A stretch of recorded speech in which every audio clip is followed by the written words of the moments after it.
Okay, guys, I think it's time to start, so please take your seats.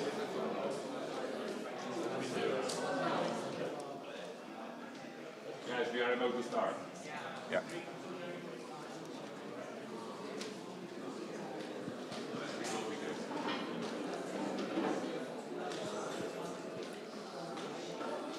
Okay, guys, so I think we are gonna start. Well, welcome everyone. I'm very happy that so many people gathered this morning. Well, with summer advancing in this lecture room, many of you survived 2 intensive weeks of summer school. So thank you for being here, and thanks also the new people that came just for the research part of the workshop. So it's my pleasure to open the main 6-week period of JSALT. JSALT stands for Yannick's summer workshop on speech and language technologies, but Sanjeev will tell more about that. And this introduction will be pretty short because I have 2 more important people here than myself to welcome you. And the first one is the Rector of BUT, Yannick. So he has the BUT as director, so he's the highest person here, and he's actually aeronautical engineer by education, and he also lectured of aircraft design at BUT. But later he shifted into management. He did pretty well because he had quite an impact on Masaryk University. This is our friends / competitors here in Brno, like another major university. Then he shifted to BUT, first as a bursar and now as a rector. And you know that when I'm introducing people, I also try to add some personal remarks on them. So Ladislav likes adventure trips, including Antarctica, and he is also a passionate musician. So, you know, many things here in Brno work with the musical mafia, and he's like a member of one of these. Okay, so that's it, and I will just pass it over to him.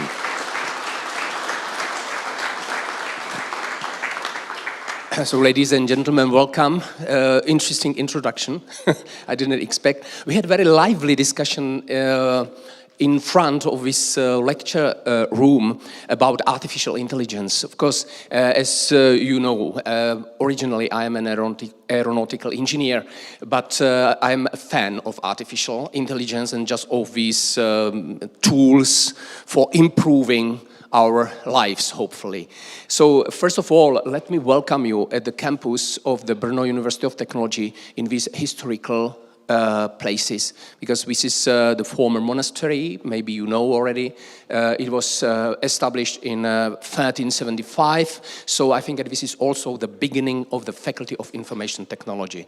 So 1375, of course I'm joking a little bit.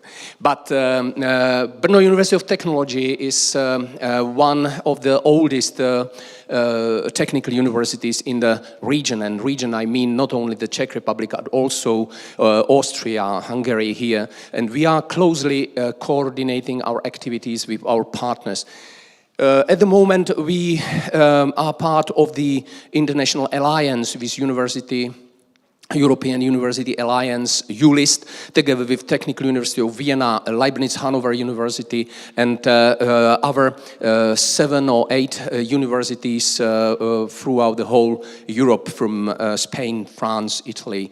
And so we consider ourselves being an international, to have an international setup. So for me, it's important that we have such events like this one, because I learned that it takes almost 8 weeks to go through all these topics of artificial intelligence.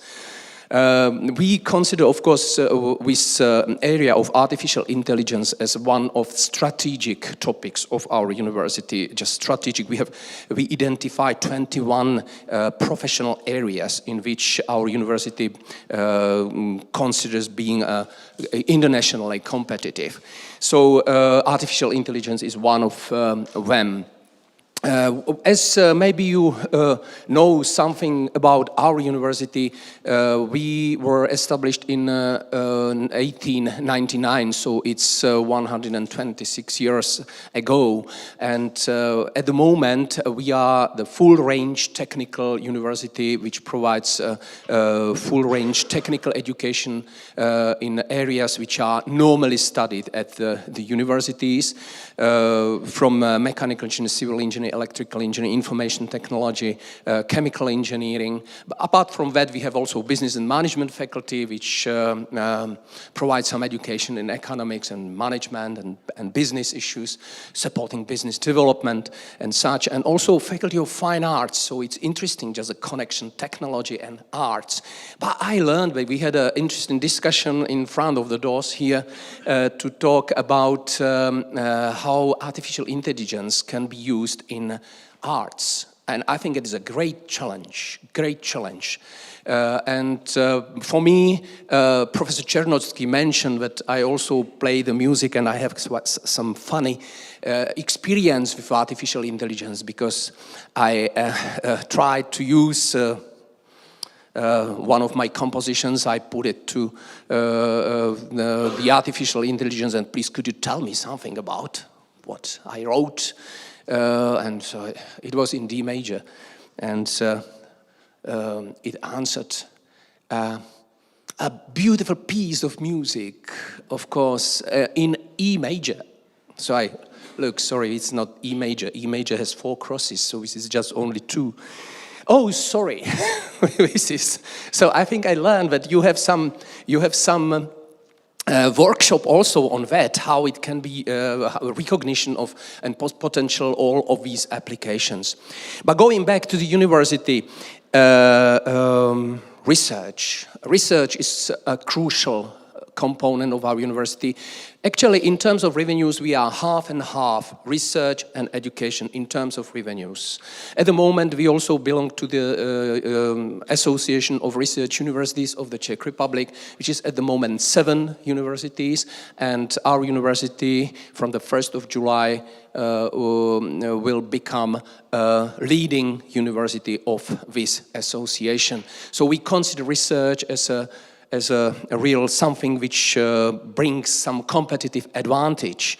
And talking about competitiveness and competitive advantage, this is an issue for Europe at the moment, for national economies, and also our economy. We have a new economic strategy of our country, and of course one of the crucial components of this is just to build economy on knowledge and innovations. And it was identified that artificial intelligence is one of the directions implemented in various applications.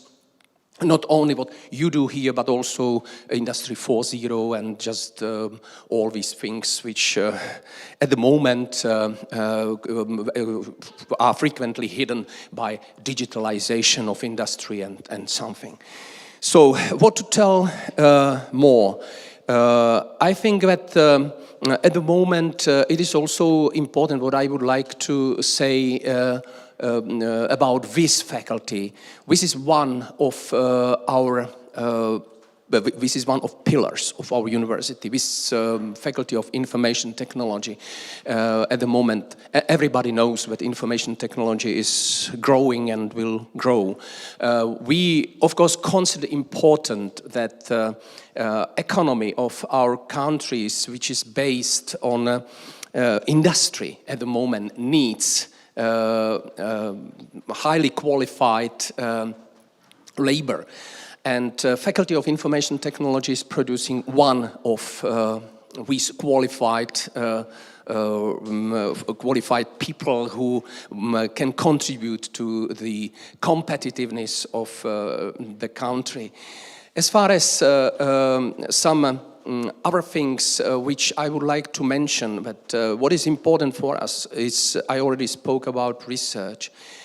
For us it's also important transfer of knowledge, transfer and businesses, and our Faculty of Information Technology is one of sources of startups and spin-offs And we have a very successful examples of this business development. So let's, I think that we can say that just we are very proud of how a faculty operates.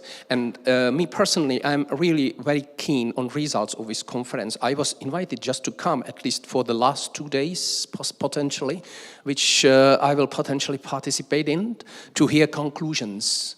And in the end, what I should say, just I would like to wish you successful days. I would like to wish some to enjoy the stay in Brno, in our university. Hopefully you will have some pleasant time here.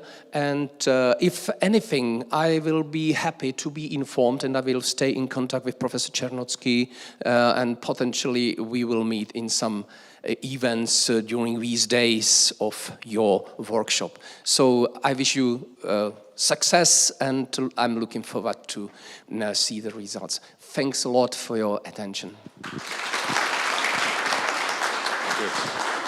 Thank you, Mr. Rector, for excellent welcome speech. And the second person welcoming you here will be Pavel Zemčík. Pavel is a professor here at the Department of Computer Graphics and Multimedia, Vice Dean of the faculty, and also former Dean of FIT. He's also involved in Finland. He's involved with industry, having co-founded Camea, a very successful computer vision company. And, well, again, some personal remarks. Pavel is also musical mafioso because he plays cello, and it's basically due to his cello playing and my wife's violin playing. This group, Speech at Fit, is at this faculty at all. But this is a long story, which I'll be happy to tell you offline. So I pass the mic to Pavel, and thanks for being with us.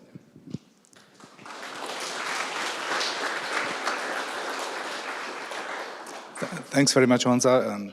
It's actually a great pleasure and honor to be able to speak to you today. So welcome at Faculty of Information Technology. Let me just add some basic facts to what Mr. Rector said previously. So this building has been founded in 1375, or not, the next building has been founded in 1375. You may be wondering how it happened that the Faculty of Information Technology is here. It happened that way that the monastery was nationalized by Austrian emperor. He converted that into military facility, so this was like a horse riding unit place for about 200 years, and then it was inherited by Czechoslovak army. And then the Czechoslovak army didn't quite know what to do with the building, so in 1960s, the army donated the building to the university. And the Faculty of Electrical Engineering started to use the building. And by the way, at this place in early 1960s, we started the tradition of teaching of computer science and technologies at that time at Faculty of Electrical Engineering.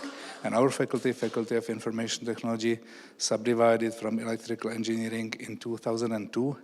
So it's now in its 23rd year of existence. It's still the youngest faculty of Brno University of Technology, but I believe it's successful, and it is successful because we have you here. So, anyway, good luck to JSALT, and I'm really happy that you are here, and thanks very much for coming. Thank you. Thank you very much, Pavle. And I think the next part in the program is Sanjeev's overview of what is JSALT, how it originated, and where it is now.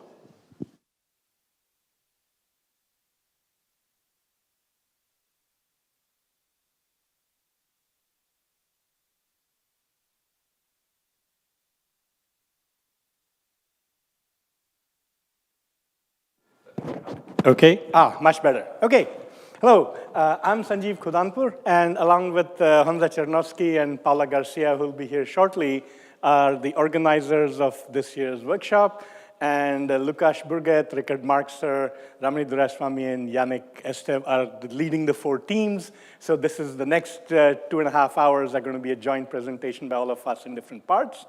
So before I go on, I titled my slide in the program, The Road to JSALT. So if you want to know where this workshop came from, how we're here today, you have to go actually way back. You have to go back to the 1950s, right? What happened is the Second World War had just ended, and US and Britain had these great successes in code breaking, and they wanted to continue that research effort. And by the way, it was a lot of research effort. If you've seen the movie Imitation Game, you know Alan Turing, the father of computer science, was involved in it and so on. So they founded this institute called the Institute for Defense Analysis on the campus of Princeton University. And they started doing research. They would invite mathematicians from all over the country in the summer to work together. And they used to call them SCAMPs, Summer Camp in Applied Mathematics and Probability. It's been so long, people have forgotten what SCAMP stands for, right? And they used to do this very successfully. And for many, many years, a lot of great progress was done. In fact, if you guys know the hidden Markov model and the expectation maximization, the forward-backward algorithm for it, it was invented at IDA, and then it came to the rest of the field, including speech recognition, machine translation. So what has IDA got to do with us? So about 30 years ago, back in 1993, somebody from IDA named Jordan Cohen, along with a couple of colleagues, I think Kurt Boyles, Tom Crystal, these are names which are so old, I don't know them very well. I know Jordan Cohen very well. So Jordan said, hey, we need to do something like SCAMPs in speech and language. We need to bring the community together to solve these really hard problems. The thing about SCAMP is it's like a dream team approach, saying, here's a problem, let me find the 20 best people in the world who can work on it and put them together to put them to work. So Jordan, started the summer workshop series, but he wanted to do it much more openly because unlike the math world where people were happy to work, and by the way, IDEA does a lot of work in secret. If you don't know it, that's okay. But we wanted to do this more open. Jordy wanted to do it more openly. So he teamed up with Jim Flanagan, who had just retired from a very senior position in Bell Labs, heading their signal processing speech research, and started a center at Rutgers University called CAPE.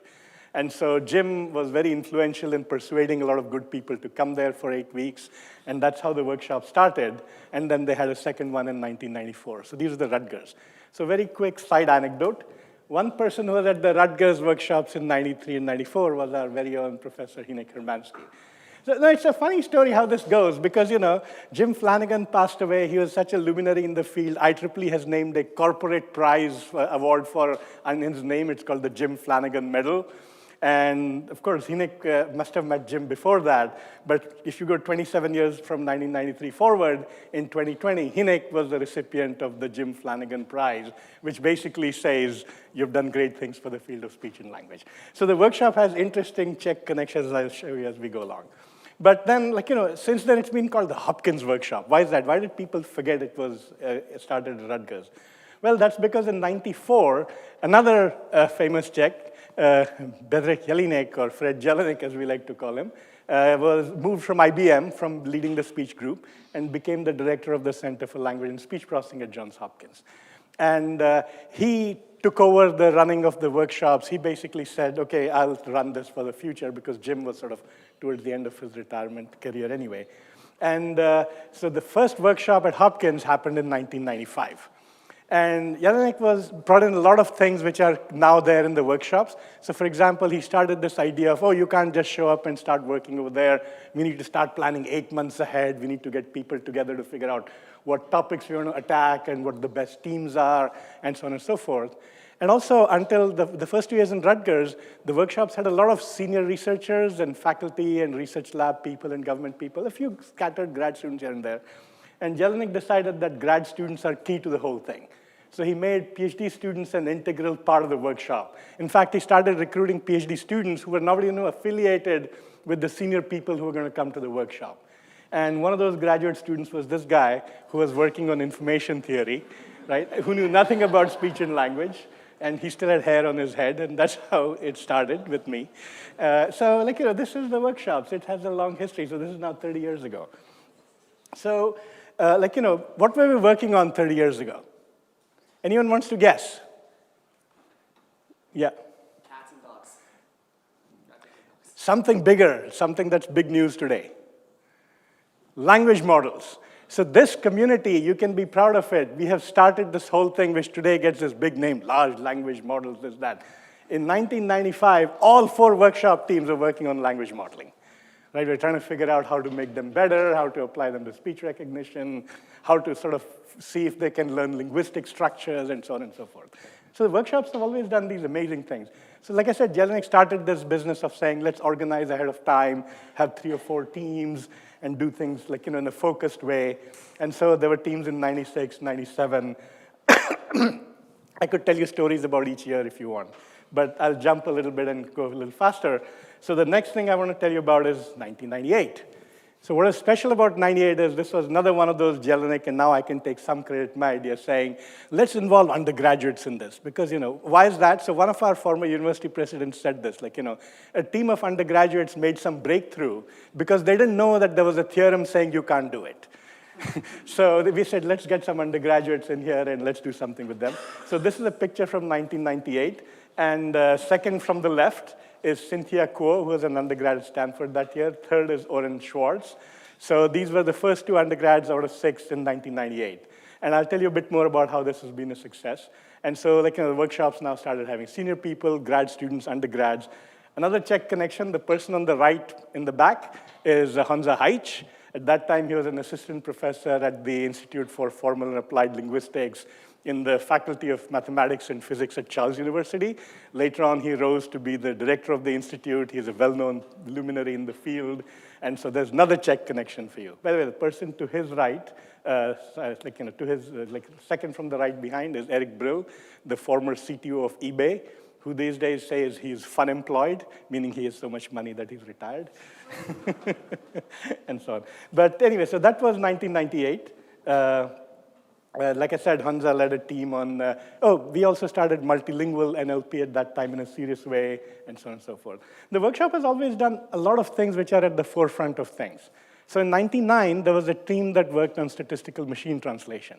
So this team single-handedly resurrected the whole idea of using statistical methods to do machine translation, as opposed to having grammar rules and translation memories and this and that. And I say resurrected because what happened is a few years earlier, there was a team from IBM, Fred Jellinek's former colleagues, who had written a paper about how you might be able to use just parallel text. They took the Canadian Hansards, which are in French and English, and said, you can just give that to a computer and it'll start learning translation. They wrote the paper, it was intriguing, but of course it was an IBM, so none of the code got released, and these guys promptly left and started a hedge fund. So these are Peter Brown and Bob Mercer. The rest, as they say, is history. The fund was called Renaissance Technologies. But anyway, so that work disappeared. So a team led by Kevin Knight said, no, this is too important. We need to bring it back together. So David Yarowski, John Lafferty, I can't even remember who was there in the team, got together and said, we need to reinvent everything they did just based on one paper. And they started this whole field, and since then, there has been statistical machine translation in the field of natural language processing for, since then, continuously. Other things we did is, this is a workshop on speech and language, but we've always known that speech, language are just 2 of the many modalities in which we communicate. So already in 2000, we were doing research on audiovisual speech recognition. There was a team led by Chalapati Neti from IBM, where they said, if I'm listening to somebody and looking at their face, you combine that multimodal information? Because there's a lot of psychological, psychoacoustic evidence to show that humans look at the other person and even interpret their lips when they're listening to them. So we've been doing this for a long time in this workshop. So this was one of the early pieces of work. The other thing we've been doing quite successfully, let me see, is nurturing collaborations, other collaborations with computer vision. So I already told you about Neti's team on audiovisual ASR in 2000. In 2004, we had a team, again, Giri Iyengar from IBM, and Manmatha, who used to be at UMass at that time, now at Amazon. By the way, Giri is now in Capital One or something. So these guys led a team on joint visual text modeling. The idea was, if I specify a query in text, can you find me images and videos with that concept in it? Nowadays, everybody's enamored with clip and clap and whatever, and everybody thinks it was invented by 3 years ago. No, people were working on it back in 2004. And there are nice papers about how this can be done. In 2010, there was a team led by Jan. What is Jan's last name? Jan and Evelyn Zuckerman. Jan was at Comcast, which later on, basically there's a media holding company. Yes, he was a Maryland grad, yes, thank you. And so basically what these guys did, they said, if I have videos of cooking shows, where there's narration that says, oh, and dice the onions and fry them, and oh, peel the mango. So can a computer look at the video and the text or the speech and figure out what things mean? Can we learn from video and narration? So they've been working on these kind of things for a long time. Alex and Tamara Berg in 2011 led a team on joint text and image interpretation. And in fact, some of their work is the founding work behind CLIP and all these other embeddings. They were one of the few people to start using large captioned image databases. There was a team in 2012 led by Andrea Vidaldi, who's at Oxford, and everybody uses VGG features, anyone? So this is he's from the Oxford Visual Geometry group, and basically these guys worked on trying to get a detailed explanation of an image. Don't simply say that's a parrot, or don't simply say it's a Brazilian something something parrot. Tell me it's that because it has this crown and these wings and so things like that. So the detailed understanding of images. So again, this is you should be happy and proud of what workshop you're in, because we've been doing these things at the forefront of technology for a long time. Again, we have a team this year, as you'll hear, which is going to do multimodal understanding. So this is one of the things. Also, it's not just that we do research and go away. Some really, really important things actually have come straight out of the workshop. So one of them is Philip Kuhn's work in 2006. He created a statistical machine translation toolkit, which basically completely democratized machine translation, like translating text from one language to another. There are at least 50 companies which uses open source tools, and they've been very, very successful. He recently also transitioned to neural machine translation, and there's all sorts of good stuff. Lukáš Burget, where's Lukáš? Lukáš led a team in 2008, and that team came up with the idea of I-vectors, which again completely made a quantum jump in the area of speaker recognition. And I'm putting up Najim's picture because Najim was the grad student credited with it, but Lukáš led the team. In 2009, again, Lukáš, is Petr here? And then Karel Vasily is not here. There was a bunch of people who worked with Dan Povey to create automatic speech recognition tools, which later on got the name Kaldi. And again, there are at least 60 or 70 companies which are based on Kaldi and which produce speech products out there in the world. Again, everything completely open source, right? So this is another tradition we have at the workshop. By the way, if you noticed, I said one team was led by Giri from IBM, another one by Jan from Comcast, right? The reason is the workshop has this open nature where we just share everything with everybody in the world. Nobody fights over copyrights. And as a result, companies are very vested in it. And if you stay till the end of the presentation, you'll see that there's a significant industry involvement all the way from the planning stages to the actual execution of the work. So this is a really true collaboration between academia and industry. And of course, 2018, there was a team led by Takaaki Hori from the Mitsubishi Electric Research Lab. But again, one of the people in the team, Shinji Watanabe, pushed ahead and created the ESP.NET tools, which are again being used widely today for a lot of speech and language people. There's Karel. Hi, Karel. I just mentioned you a minute ago. Okay. Of course, since 95 to 2013, the workshop was always in Johns Hopkins in Baltimore. And Yannick had passed away in 2010, but we continued the tradition, and Yannick and I were there. But at some point, I got bored, and I said, every summer, I'm stuck in Baltimore, whereas everybody else comes to a different place and has fun. So we should do this somewhere else. So we used an opportunity in 2014 to take the workshop on the road, as we say.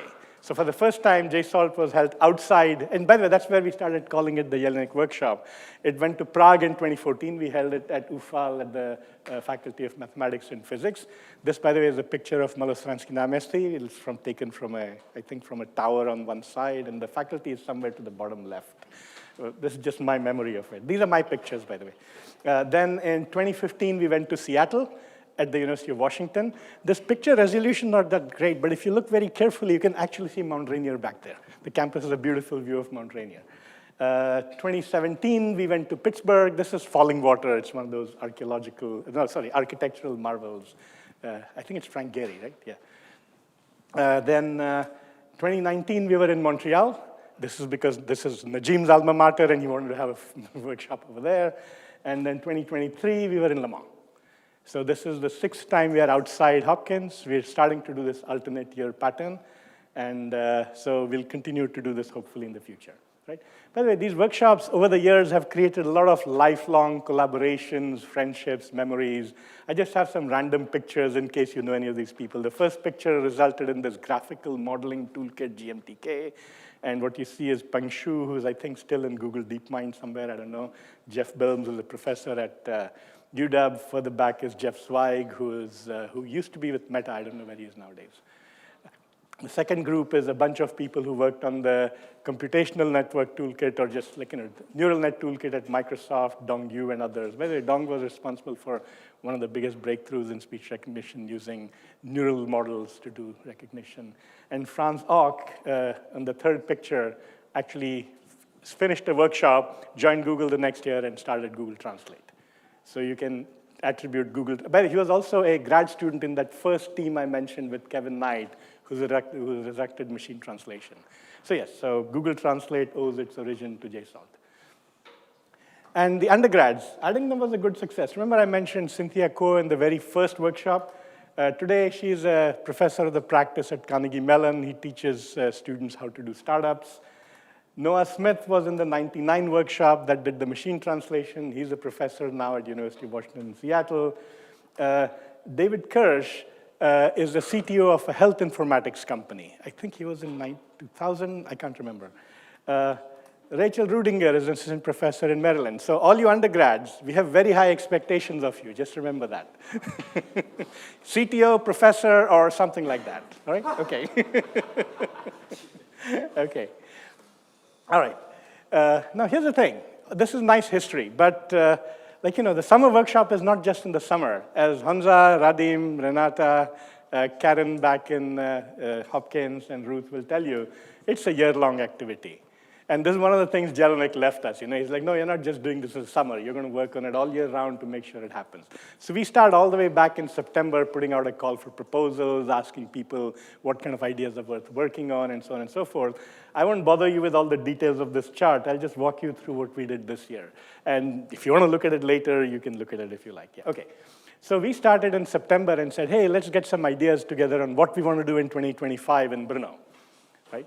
So we put out a call and said, hey, here are some topics we think are important, but anything you think is interesting, please suggest it to us. So we wanted to do text understanding, speech understanding, multimodal understanding. And of course, we wanted to also think about responsible AI, like equity and like fairness and preventing abuse and so on and so forth. So we got a very nice response. We received 24 ideas saying, hey, by the way, an idea just meant you write a page and say, this is what I think the workshop team could work on, right? 6 of them were not suitable for running in a workshop format, but the others were. And so we invited the other 18 people and said, oh, come to Baltimore. We're going to spend 2 days together and we'll brainstorm and thrash out these ideas, right? And 4 of them couldn't come for travel reasons. So we ended up having 14 ideas on the table to say, okay, what do we do with them, right? And the way we do it is we get a bunch of other reviewers. So there were altogether 46 professors or senior researchers in the room. And we actually sit down and brainstorm the idea. It's not like you write a proposal, somebody reviews it, gets a score, and you get it. No. You go there, somebody asks you, why about this? Like, why this, why not that? And we argue, and we discuss, and we brainstorm. 2 full days, morning to evening. And we bring the food there so that nobody has an excuse to leave the room. And at the end of the 3 days, we basically vote on them. So it's an interesting mix of discussing, arguing the merits of something, but at the same time, also in the end, sitting down, taking 5 minutes and thinking, okay, these are the ideas on the table. Which ones do I think are the most powerful or the most ready for exploring this summer? And so we did this, and then in the end, we got really, really competitive proposals out of that meeting. And then we have a cooperation with the European grant Esperanto, which also is part of JSALT for the last 3 years. And in parallel, another project was developed with the Esperanto partners. It went through an ad hoc review, and this is how we ended up with 4 teams this summer, right? So these are the 4 teams. The first one is going to work on, it's a mouthful, Emma is the short name, end-to-end, multi-channel, multi-talker ASR, so many people talking in the room.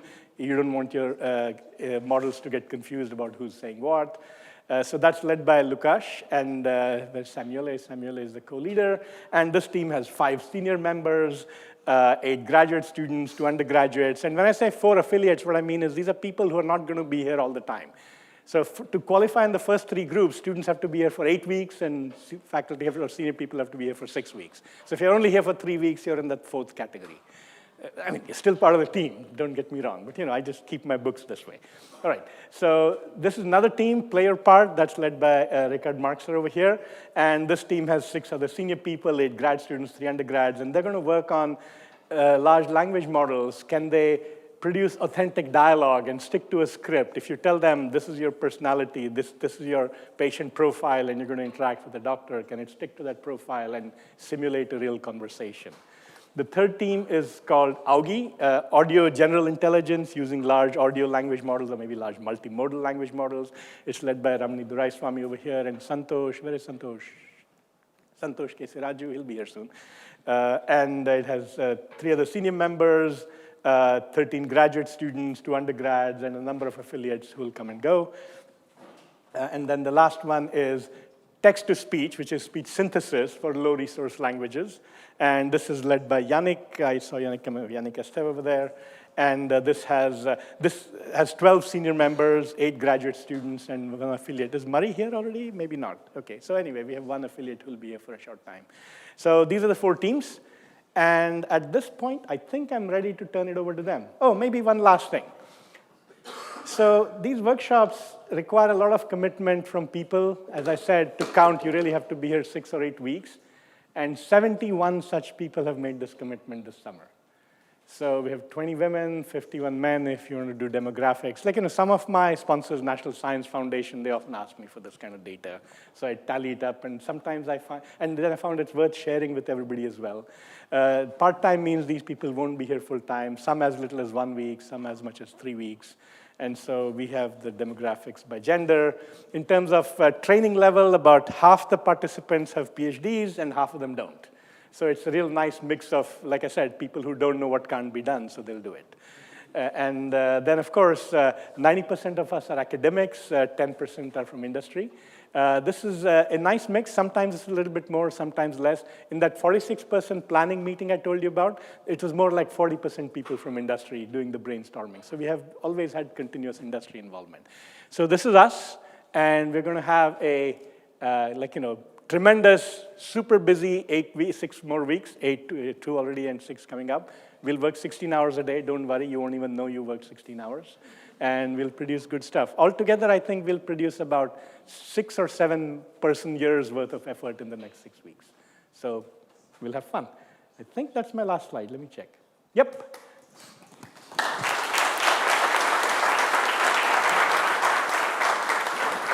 And I'm ready to switch over to the first team. Honza, you want to do the rest of it?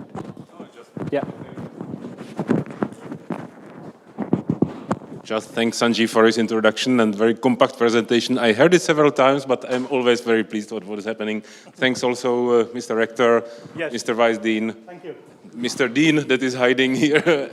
And yeah, see you guys, hopefully at the last final presentation. Thank you very much. Thank you. Thank you. Thank you.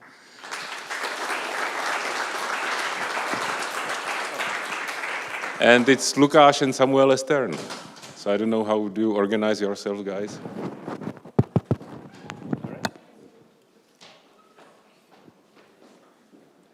So when you're ready, you should switch to notebook. Yeah. Whoever is speaking should put on the microphone.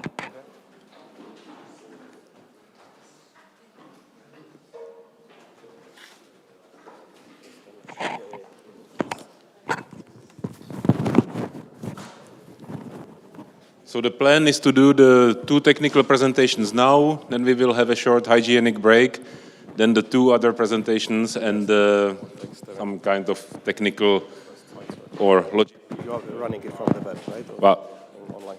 I'm already switched off. No problem.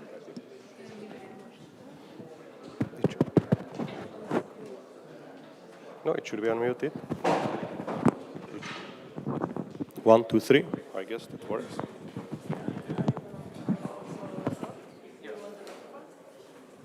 It's okay. So, can people hear me? I don't know whether it goes to the. Okay, good. A little bit longer. So we will make it as 2-man show because the Sanjeev says always that I'm that I'm the. Maybe I yes.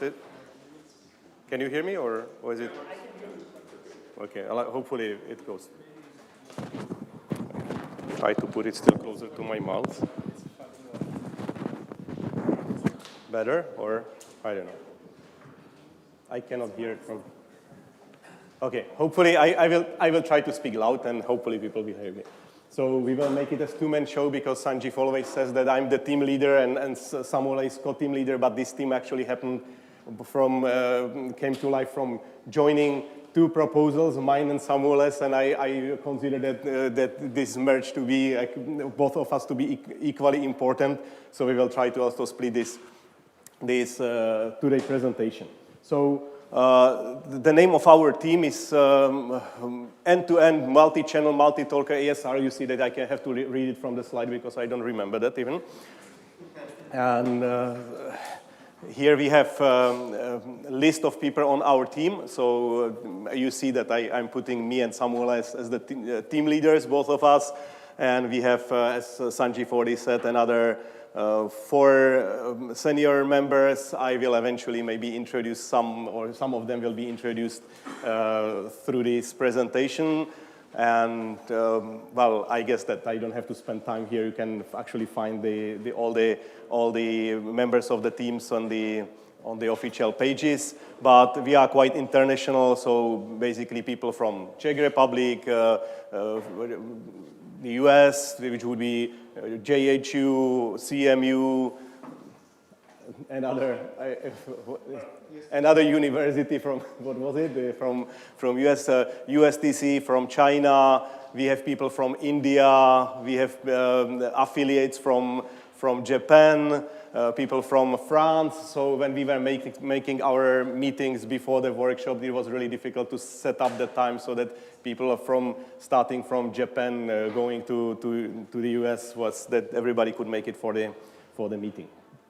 Okay, so what is the problem that we are looking into? So as I already said, multi-talker, multi-channel ASR. So when people speak about ASR these days, usually people consider automatic ASR, automatic speech recognition, to be solved problems, right? They can now run Whisper or many different ASR systems, like any operating system can talk with you, or you can communicate with voice. So what is the problem that we have still to solve? So the main problem is that the ASR systems nowadays really achieve very good performance, but on problems where there is a single speaker talking, mostly just clean speech, maybe speech recording from closed talk microphone. But if you look at the problems like what we see here on this picture, where there are people in a meeting and the people can have parallel conversations, or they are jumping into each other's speech, they are recording through devices, through some distant microphones, then this is much more difficult problem, which is something that was exemplified by chime challenges. So this picture is actually one of the sub-challenges in chime challenges, the Not So Far challenge, where this is basically meeting recordings. And we can see that when we try to deal with such data, then the performance is still quite poor. And maybe one of the main reasons for that is that we have still quite limited amount of training data for these cases. Like we have lots of transcribed speech from individual speakers, but having transcribed meeting recordings, we definitely don't have tens of thousands or nowadays even millions of hours that the big speech recognizers are trained on. And here is another example of the same thing. So this is even from the previous chime challenges, which is maybe even more difficult. So it was dinner party conversation. You had actually a flat which had several different rooms, and there were 4 participants that could move from room to room. There were microphones in different rooms. A participant could even lead parallel conversations, or they could talk to each other. And the problem here is really, we would like to transcribe all the speech spoken by all the speakers. And even more, we should attribute the speech to the individual speaker. So the problem is now we have input which comes from multiple microphone. It goes to a system which should solve both problems, diarization and automatic speech recognition. So in other words, diarization says how many speakers are in this conversation, who is speaking when, and then transcribing the speech of the individual speakers. And the output of some such system should look something like what we have on this picture. So it should say, from this time to this times, this particular speaker said this particular sequence of words. Right? So the more complex than just a simple speech recognizer as we maybe, or as everybody knows it. Okay, so what are the approaches to this problem? Like pretty much the standard approaches to this multi-talk and multi-channel speech recognition is that we first run diarization system that tries to identify how many speakers are there and who speaks when. Then speech separation, so it would be block which tries to separate speech of the individual speakers, and the standard thing now, GSS, is a system which takes diarization as the input, so it knows who is speaking when, and it tries to separate speech of these individual speakers. And then the separated speech goes into automatic speech recognition, and it tries to transcribe individual speakers. And already, if you think about it, I think there is something, the ASR is missing something. It doesn't hear the whole conversation. It actually hears just single parties in this conversation and tries to recognize what was said, but by listening just to each individual speaker. So then this is not even the complete information. Then there are maybe different approaches to this thing, so which mostly differ in which order we run these different subsystems, but the common thing would be there are different subsystems that tries to solve these different problems. So there would be other approach would be that you first try to run separations, which tries to separate overlapping speakers and output speech of individual speakers, and then diarization on top of it, and then ASR, or you first run speech separation, the ASR, and only once you recognize the speech of individual speakers, you try to attribute the speech to individual speakers. So here we could think of it that as the diarization is run only at the end. Anyway, if we look at the best performing systems these days, and here what we see in this table, this is basically what the first picture that I have shown you, this not so far challenge as part of Chime challenge. And so if you look at the best performing systems in this challenge, then, well, at least here the first two and many others would be this kind of system. So it would be a system which uses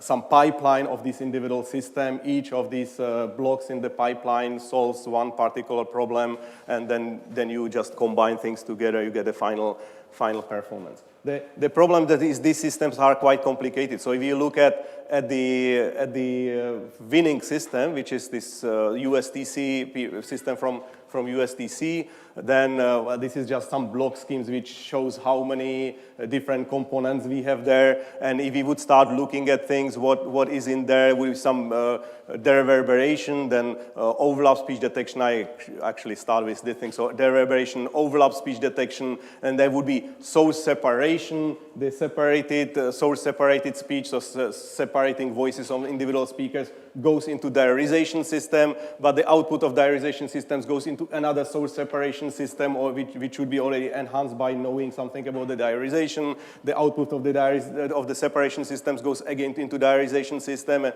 at the end, the separated speech goes to automatic speech recognition system. But if you look at the scheme, there is actually many more blocks and many more interleaving diarization source separation blocks. So coming to very complex system with many different blocks, the output of one block is input to another one. If one block makes an error, then this error is going to propagate. So hopefully not the ideal solution. Well, is it ideal solution or not? This is the best performing system after all. So this is what the best we can do at the moment. What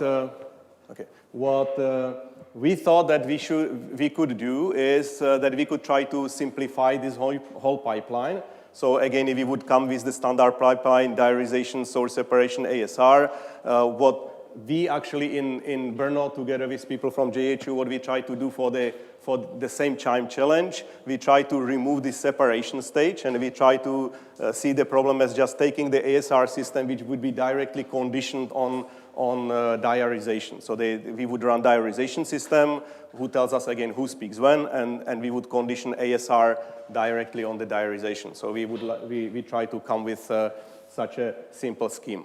And this was actually in this challenge, this was the third best system. And so this is you see the BUT JHU system, which performed quite well, but still, if you look at the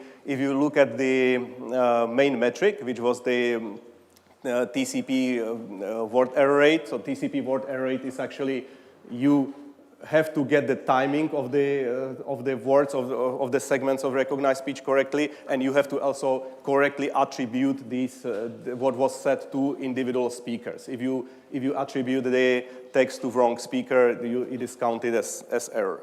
And you can see that in this metric, well, our system had 40% error compared to the winning system, 22%, or it's about twice worse. It was still the third best system, and so we got something significantly simpler, hopefully, but it didn't perform that well. Well, we had limited time to build this system. Over time, we work on it, and we actually improve it mostly by different back fixing or fixing the problems in the training data. And now we are somewhere at 27%, so much better than 40. But still, so we are trying to catch up with the winning system. Still, there is quite some.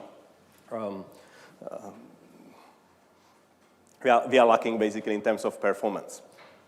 Anyway, I will try to introduce this system that we have built for the Chime Challenge, mainly as an example of what we are trying to do at this workshop, and also because this system somehow becomes the central piece of many of the efforts that people from our team started working on. So one thing is we are further trying to improve this system. Second, there are people that they are coming with new ideas and they are using our system as maybe some subsystem and build things on top of it and use it to solve different problems in there to basically when trying to work on their ideas. So what was this system? We call it diarization conditioned whisper. So we try to tackle the problems by basically taking system, which is already well-performing system. Whisper from Microsoft is a wonderfully performing ASR system, but it cannot deal with this multi-channel, multi-talker data. So what we did was we took this system and we tried to turn it into multi-talker ASR. We tried to actually tweak it so that it does something that is called target speaker ASR. So, well, basically, this is what I'm saying that we try to do. We try to assemble this conversational multi-talker, multi-channel ASR system out of already existing pre-trained components, but we try to stitch them together in such a way that even at the initialization, this system already does something sensible and something that we can end-to-end train so that it does this job very well.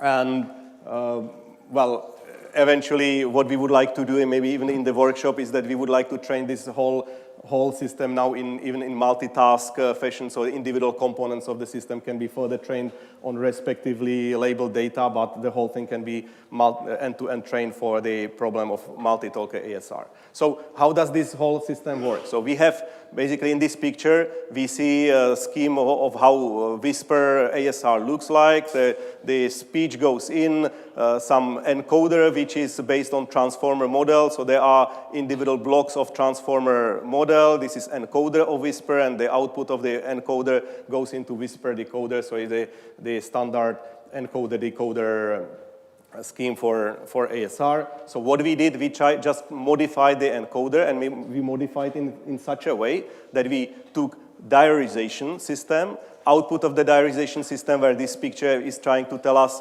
that the diarization system decided that in this particular utterance there are 4 speakers talking, and here it tells us in which frame which speaker is talking. So here basically for first 3 frames of speech, the first speaker is talking, but then at third frame he starts overlapping, the second speaker starts talking and overlapping into first speaker, jumps into his speech, and so on. There would be some other speakers talking. We take such output from diarization system, we turn it into something that we talk STNO mask, where STNO stands for silence, target speech, non-target speech, and overlap. And this STNO mask is now specific for one particular speaker that we would like to recognize. So we would as I said, we are turning whisper into target speaker ASR. So now we say we are interested in recognizing the first speaker. Let's make this STNO mask out of the diarization output, where it tells me that the target speaker that I'm interested in speaks in first 2 frames. In the third frame, he overlaps with yet another speaker. In these frames, there is some other speaker speaking, and here in this frame, there is complete silence. And we take this mask, and we condition this whisper on such mask, and we condition it in such a way that we introduce new blocks into this transformer encoder architecture, blocks which are at the input to each transformer block. And these blocks are just linear transformations. Each of the block basically contains 4 different linear transformations. Each linear transformation corresponds to one of these classes, silent, target, non-target overlap. And basically, the system works in such a way that this transformation frame by frame switches from linear transformation to linear transformation depending on in which frame we are. Are we in the frame from the target speaker, non-target speaker? In order not to break the whole whisper system down, we can initialize these transformations to be just identity transformations. So it basically, the initialization doesn't do absolutely anything. And we can now train the transformation, and we can fine-tune the whole whisper for the target speaker ASR problem. We actually found that if we come even with smarter initialization, that we try to initialize this silence and non-target speech transformation into something that it suppresses the data flow, then this system actually starts being a reasonable target speaker ASR already at the initialization, and then we fine-tune it to work as a very good target speaker ASR. In our system, we have, so the input to our system on the previous slide is the output from diarization system. In our case, we built on diarization system, which is one of the components is end-to-end diarization system, which on short 8-second segments decides how many speakers we have in 8-second segments and who speaks when. And these local decisions are then processed by extracting speaker embedding and clustering speaker embeddings in order to basically map these local decisions across the whole utterance. The important component in our system is that in this case we actually built on top of pre-trained WAF-LM model. And again, so it would be WAF-LM model, which output of the WAF-LM models goes, I'm skipping the details, but goes into conformer, which we need to train, and finally into classification head, which basically makes frame by frame decisions telling us how many speakers we have here and which speakers are speaking. The advantage of building on top of, again, big pre-trained model is that we were able to actually train this diarization system on a relatively small amount of target multi-talker, multi-channel data. And even to make things even more interesting, the WAF-LM model is large, but we actually found, so the Zhang Yu, who is also our student here from Brno and who works on the system, was running experiments where we actually prune the big WAF-LM model. We can reduce the model to about 15% of its original size, and we even improve performance by actually pruning the system, by making it smaller at the end. And just advertisement, this is not going through all these numbers, but if you would look at the very last row, these are basically state-of-the-art performance numbers currently on different data sets for diarization, where people evaluate system for diarization. And our system, if you look at the last row, is actually outperforming all the current systems. So it is truly, it provides truly state-of-the-art performance at the moment. perhaps one slide that I will be commenting on. I'm coming back to the ASR system, to multi-talk ASR system, this diarization condition whisper that I introduced just a moment ago. And the one interesting thing is that the guys from our lab also participated in this interspeech MLC CLM challenge, which is multi-talker recognition of data in different languages. And they actually built system which placed second. So and if you look at the result, it's virtually about the same as the winning system. I guess that if they had 1 week more, then they would win with with this system. Anyway, the interesting thing on this that we see here on this example is that they actually use the whisper fine-tuned for dealing with these multiple speakers in the utterance. But when we fine-tuned the whisper, we only fine-tuned it on English data. But here they just took the system fine-tuned on English data and run it on many different languages. I don't know how many languages were there. Can you remember? 10 different languages. And it just performed wonderfully. So by fine-tuning it for the basic fine-tuning whisper, so that it does the task of target speaker ASR or multi-talk ASR, it didn't break the functionality of whisper that was trained on many different languages. It didn't train these multilingual capabilities of it. It can still deal with all the languages, even though that it was fine-tuned only on English data to be multi-talk or target speaker ASR system. And I will hand it over to... I think I can use... how much left? Like 5 minutes, I think. Okay, I'll try to speed run on maybe some of the stuff. Like what Lukáš described is it's still a cascade system. It's simplified, right? You don't have to do the separation, but you condition directly the ASR with the diarization output. But it's still a pipeline system. So what we want to do is like... maybe we want to have a modular end-to-end approach where we adjust the diarization parameters with the ASR loss directly. So we jointly optimize the two models. Or maybe we just want a fully end-to-end approach where you just have a big monolithic model and you predict with a sequence-to-sequence model the text plus the speaker attribution plus the timestamps. So this was... so both approaches have their own strong and weaknesses. Like the monolithic is simpler. It would be nice to have a monolithic approach, but it's data hungry. Like you need to see lots of data to generalize to multiple speaker and also learn reliable timestamps and so on. And it could be more brittle. While the modular approach, as Lukáš said, you get for free like generalization if you use Whisper towards different languages and so on, because you can leverage a pre-trained model on which was trained on lots of data. So. For example, like I know that Dominic is working now on how to basically turn DCAO into a full-fledged end-to-end modular approach. Yeah, he has an exam like on Thursday, so he didn't have the results yet, but otherwise he would have. So the idea is, okay, we can start with end-to-end neural diarization model, just a vanilla one, and do long-form training, and then you can just run the end-to-end neural diarization, the whole recording, get logits for each speaker, and then we can use the logit, soft probabilities to condition the ASR system. And this is it's training right now pretty much, so we'll get the results like in a few days. And yeah, but one disadvantage of this approach is maybe you still have to run Whisper on the whole all the speakers separately.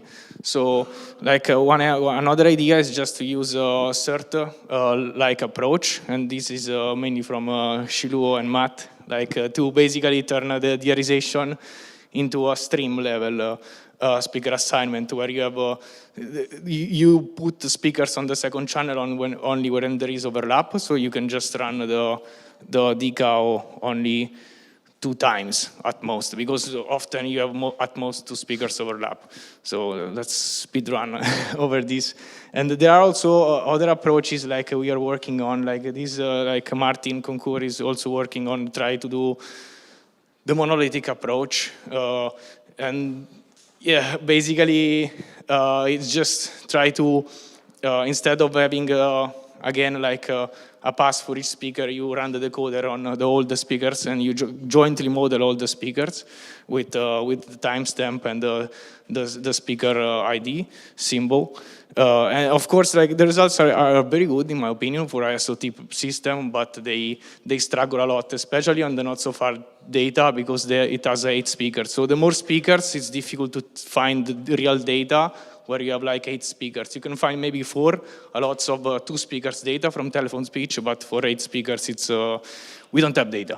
So yeah, like this is another approach, like which it's from Mark, NTT, and Chechen. Like it's kind of they are trying like a kind of in-between approach where it's basically it's still like a SOT system, but instead of text, you predict the acoustical units. So tokens, acoustic tokens from a WaveLM discretize the representation, and then you can have a task-specific decoder for each channel, like for ASR, for TTS, or for dearization, for example.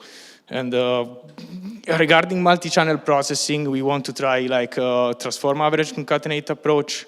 I will skip we are out of time, but basically we just have intercommunication channels from, you run in parallel the model on many channels, and then you put some intercommunication module to make them communicate and exploit the multi-channel information.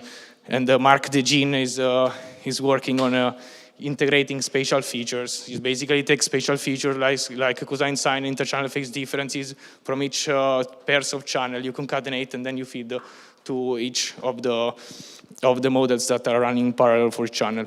And regarding LLM integration, I think it's worth to mention it because the AuGI team, it's maybe there is a potential collaboration. Jundu, I don't have time to explain this, unfortunately. It's complicated, it's super cool, I think, and it's a very cool idea. Like they are trying to basically leverage LLMs to do utterance and word speaker ID assignment with fusing both acoustical level dearization information from X vectors and text information. They have some cool numbers, some very promising results, I would say. It's working to some extent, but it's the word assignment improves only marginally, so there is additional work to do. It's cool. We have 6 weeks, so hopefully we can make something. And just very briefly, like I told, okay, SOT is data hungry. Like the monolithic approach is very data hungry. So we have lots of 2 speakers, but very few 4 speakers data.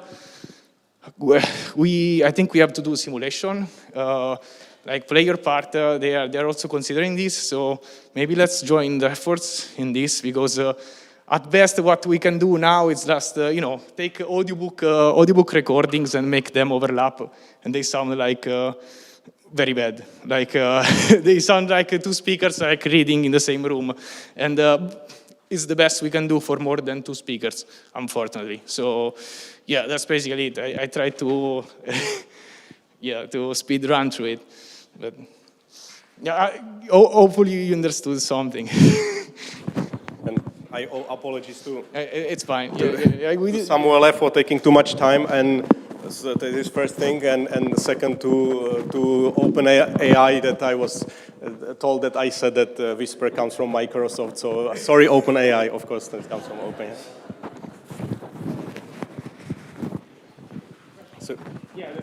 Yeah, if you have any questions, I don't know, like, sorry for being very fast. Thank you.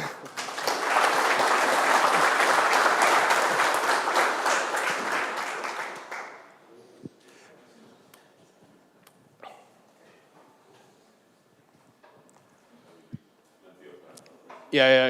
You see, you didn't have to be that fast. No, I was perfectly clear. In 5 minutes, probably everyone understood everything. So.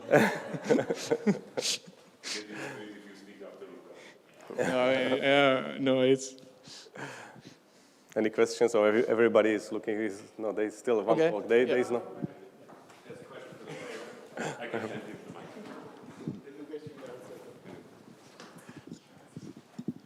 Question from the player part team. How audible do you assume that individual speakers need to be in these systems? Like, if somebody is just super far from any microphones and they're like really, really quiet, is that something that matters? Like, how do you think about those questions? Yeah. I mean, you will have to do, like, you will have to account this. Wait, that's okay. We can just. You will have to take into account that, like, for sure, like the difference in intensity and so on. And the only thing you can do right now is just, okay, maybe you can take a TTS system and then run it through image method, for example, and simulate the reverberation and also the difference in intensity. It would be cool to have an end-to-end model, but then how you train an end-to-end four-speaker TTS model with no data? It's a chicken and egg problem. So can you leverage existing TTS systems which are single channel, very clean speech, and maybe fine-tune it? Let's find out. It may be possible. I have some ideas. Just reaction to that thing also. I mean, recognizing speech that us as humans, we can recognize, and I would say that I guess that we should be able to do that. Actually, when we were trying to listen to what this whisper fine-tuned to target speaker ASR can do, I think that it can do maybe better than I guess the native speakers have to tell us, but we were trying to actually mix speech completely out of different speakers, and you try to understand what people are saying. Definitely you cannot understand 100% because there is really overlap speech, and I think that this whisper tuned to target speaker ASR does definitely better than me, and maybe better than native speakers even sometimes, because it's hard to really understand what they are saying. Maybe one of the problems is, what are we supposed to recognize is, for example, our system is based on diarization system. So whenever diarization says speaker is speaking, it tries to recognize that particular speaker. But already this diarization system can be problematic because the diarization is not actually a well-defined problem. Like what are the speakers in the conversation? If I'm in a restaurant and the speakers are speaking in the background, am I supposed to identify those? If there is a music and somebody's singing in the music, is that also a voice that I'm supposed to recognize as voice? So it's not really well-defined problem. So I guess it mostly depends on the definition of the task and what we say that it is supposed to do.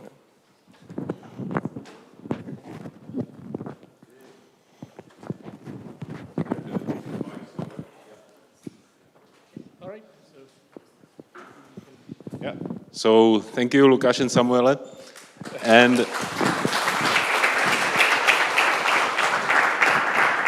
And we continue with the Play Your Part team, and the presentation will be done by Ricard Marxer. Yes, thank you. Can you guys hear it? Can you hear me now? Yeah? Yeah. All good? Great. Okay. So we are the Play Your Part team. We work on dialogue generation. And, well, I'll present the team at the end, but let me start by why do we do this, right? Why are we doing dialogue generation? Well, there's many applications of doing this, and some of them predate quite a bit the time of AI. Actually, one of the first uses of dialogue generation was to do patient simulation. And as we can see, this is the 1970s, and I really like this, this press release about it can get sick on command 30 times a day. And this, in this context, this is a very good patient. But even nowadays, we can find patient simulation in games, like here, this medical diagnostic simulator. They are not doing a really good job. I don't know if you can read it, but it gets like a mostly negative score. So I think we can do much better than that, and there's work to be done. So this is basically when you want to train a professional to conduct a diagnostic, to do a first care visit or stuff like this. But we have other cases in which dialogue generation is important, or training these professionals, like customer service, emergency calls, personal assistance, even the air traffic controllers. I know they use this quite often, the simulations. And all of these were things that came up in our first meeting in JSALT when we were discussing about generating dialogues. There were many different people with many different use cases of this. So this is probably one of the first applications of dialogue generation, but it's not the only one. Actually, later on during the project, we got a lot of people interested in this project because it could be also used to train, for instance, diagnostic, how we conduct diagnostics, how AI systems conduct diagnostics, and this is one of the things that has in JHU also was interested for doing this. Finally, one other case, perhaps this is the one that I was also interested in, Thomas as well, is we want to synthesize data. Any data synthesis is very useful. It has been useful for a long time in computer science because we have very good synthesizer. We can synthesize and render data very easily. And this was used to train object detection or all kind of CV, like computer vision methods. But also in speech, it has become very important to be able to synthesize speech in a realistic way. And here we have seen a lot of models that are now trained on synthetic data, whether it's for fine-tuning. In some cases, pre-trained is also using synthetic data, but it's very rare still. But as Samuele was mentioning, one of our interests is being able to train, for instance, end-to-end text-to-speech models or ASR models. But there are many challenges ahead. Dialogue generation is very difficult even with LLMs nowadays because we get loss of consistency when we are generating very long dialogues. We need to be able to represent correctly the cohorts that we are trying to generate. So this is the different type of personalities, different type of communication styles, etc. And also, in many cases, we have real limited amount of data. For instance, in the medical domain, there's very little data available because it's for privacy concerns. Finally, it's also very difficult to evaluate what is a good generated conversation, okay? And the last bit is how do we control this generation? Do we just prompt it and let the generation happen? Should we be able to steer towards where this dialogue goes? So these are all open questions on how to solve them. And this is why we are joining the forces in this workshop to try to tackle all of these. So our main goal of the workshop is we are trying to go through a persona-based generation of using role-playing LLMs, and we think this is one of the things that could solve many of these problems. For one, we see that we can improve coherence, or we think we can improve coherence and consistency. We can also increase the diversity. There are some works that have shown this, like the Persona Hub work. We can also facilitate evaluation because we can ask, for instance, the system or another system, is the persona following these attributes, or does it have these characteristics, and see if it matches what we requested. There's the persona-based approach is also good because when we don't have some structured representation of the dialogue, this persona-based approach can allow us to still control the dialogue. For instance, if we are not doing task-oriented dialogues where we have a very clear objective, maybe the persona-based approach can steer this dialogue towards where we want to go. And finally, this persona-based approach is very generalizable. We just have to define a different persona, a different scenario, and we get a very different dialogue. So we are going to focus ourselves on the doctor-patient conversations. This is one of our use cases and the main use case we're gonna treat. First of all, the reasons for that is because we can make a huge impact on society. We all know healthcare is extremely important. We think that AI can be a key player in this. We also think that the medical domain is one of the most impacted ones by the lack of data, and I think synthetic data here will be very, very useful. It's also a very constrained domain.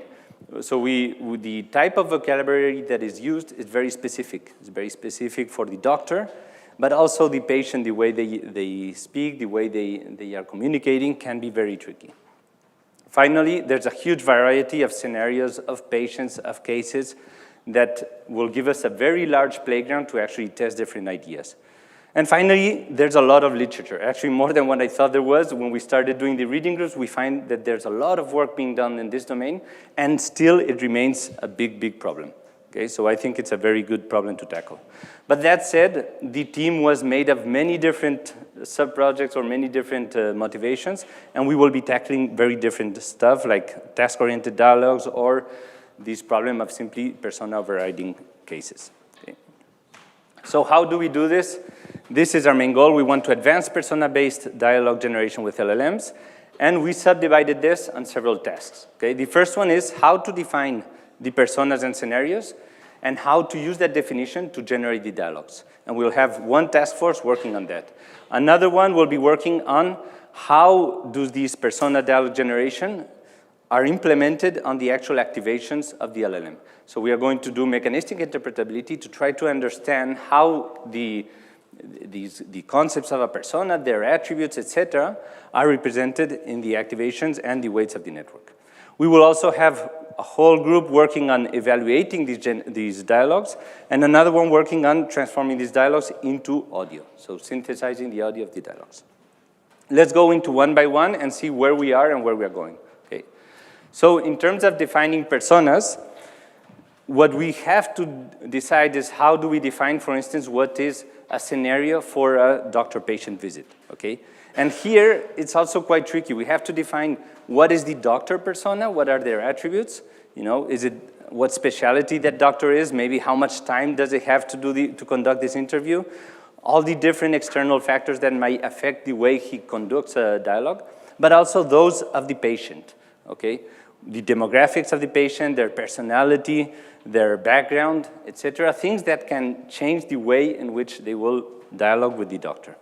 And finally, we also want to ensure that the distribution of cases of different diseases or reasons for which we are going to the doctor are well represented. So we are also working on gathering information, statistics of the different reasons for which one goes to the doctor, and we are trying to sample from them and have a good representation of reality. We will, however, focus on first consultations and primary care because it's a way to constrain our problem. So the way we are doing this, we are gathering references and statistics of different cases. For instance, how many people are uninsured when they go to a first visit, how many, the different reasons for which, the different conditions for which they have been treated, or different reasons for which they are going. And we are trying to be able to generate same cases from this data itself. Okay, this will give us a route from which to generate the dialogue. We have collected already quite a bit of work here, and we have already started on using this data to condition the generation of the dialogue. Okay. And one of the big questions that is coming, and it's actually a debate we're having internally, is whether it's better to have one LLM generating the whole dialogue, or it's better to have several LLMs acting as agents and generating interactively this dialogue. We see clear benefits and disadvantages in both cases, and it's something that we would like to test and come up with some answers to this question.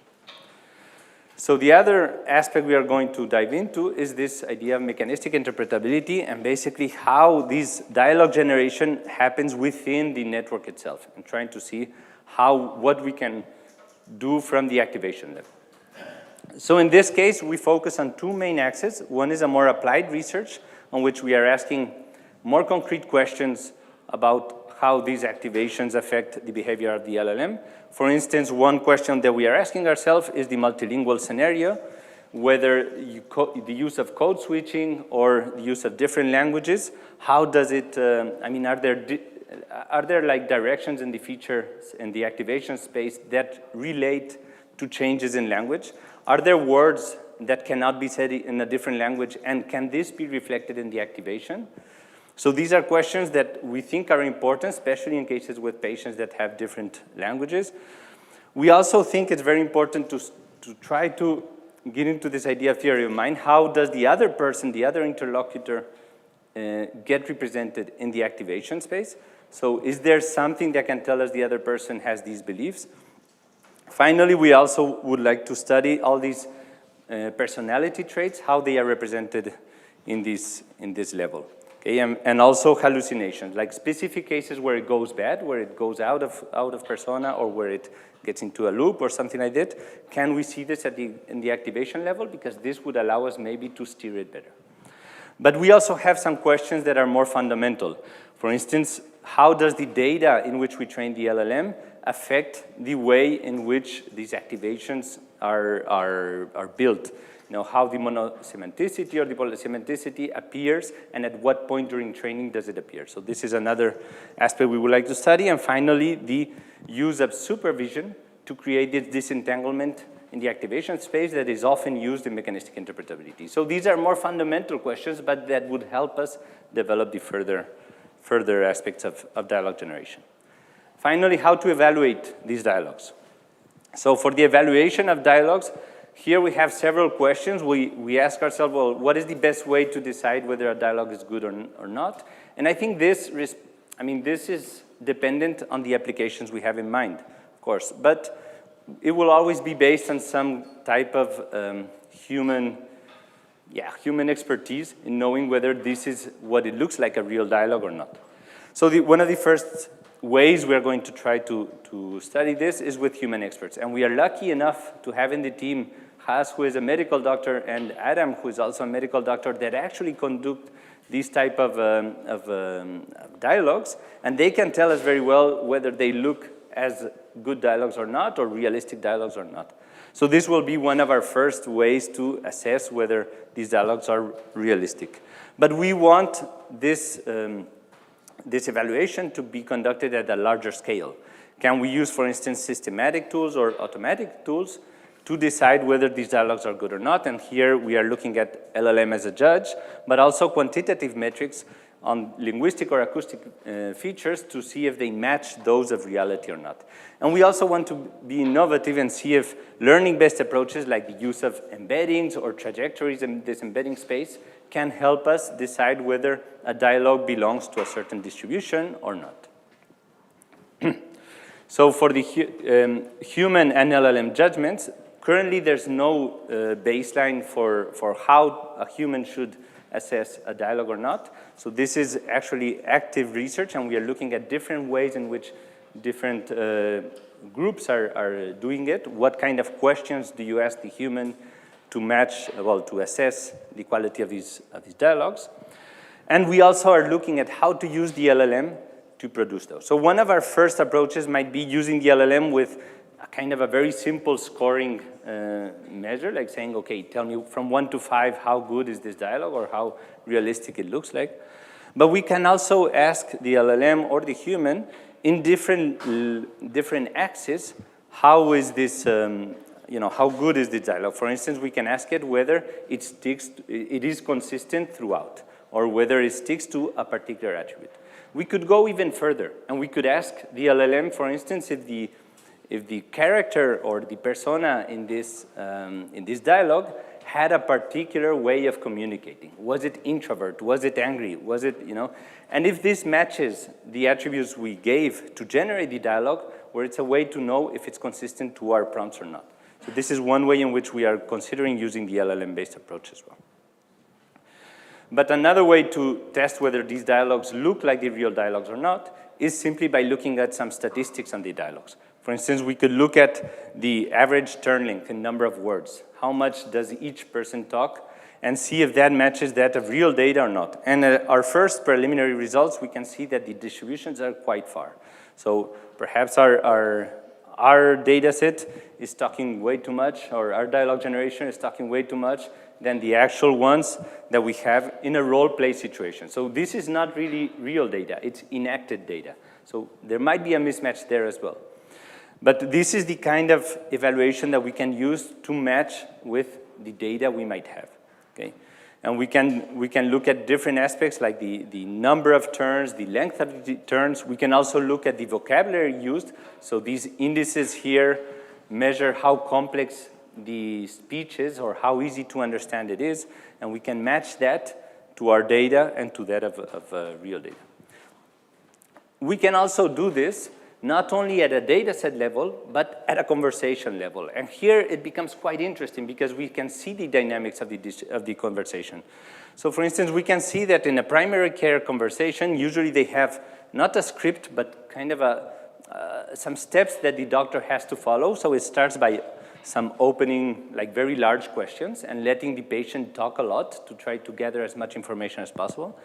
And as the doctor gets an idea of what is happening, they will start to talk more, ask more questions, give explanations, maybe conduct some examinations.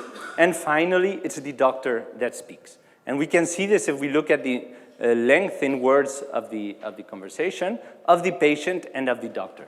And we can see the patient starts talking a lot but then it talks less and less, and it's more the doctor that ends up talking a lot.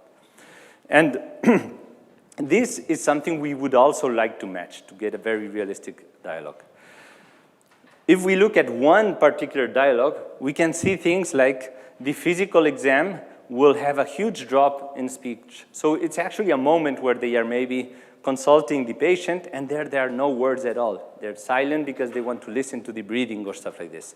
At one point, also, the doctor will actually type in their notes on the computer, maybe do some order, and at the end, they might have a dictation or talking to the patient about what should we do next. Okay.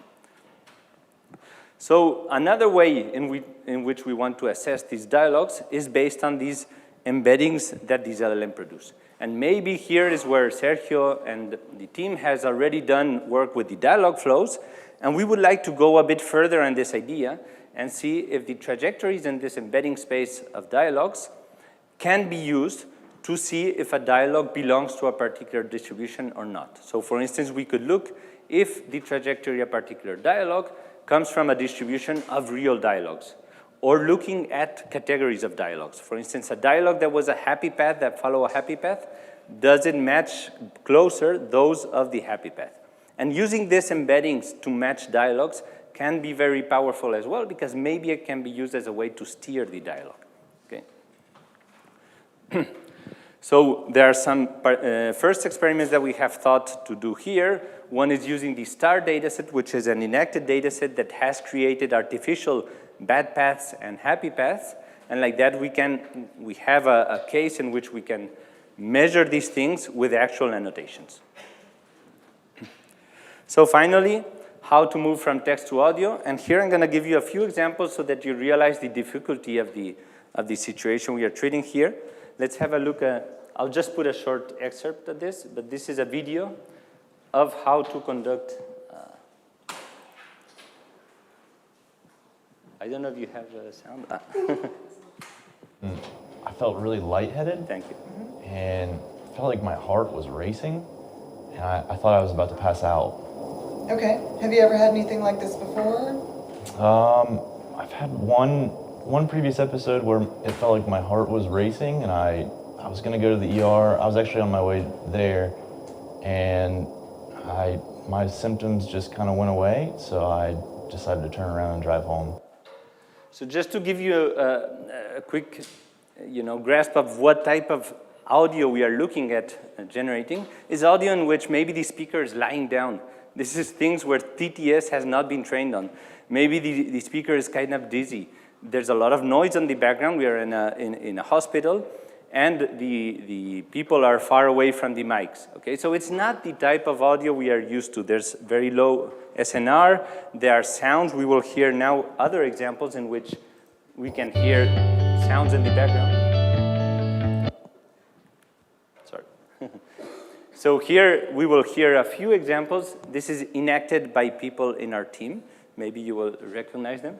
But you will hear some examples in which we hear like background noise. You will hear a door knocking. You will hear some other real noises. And this is kind of what we would like to generate, because this is the realistic situation that we are trying to create ASR on. Oh, no.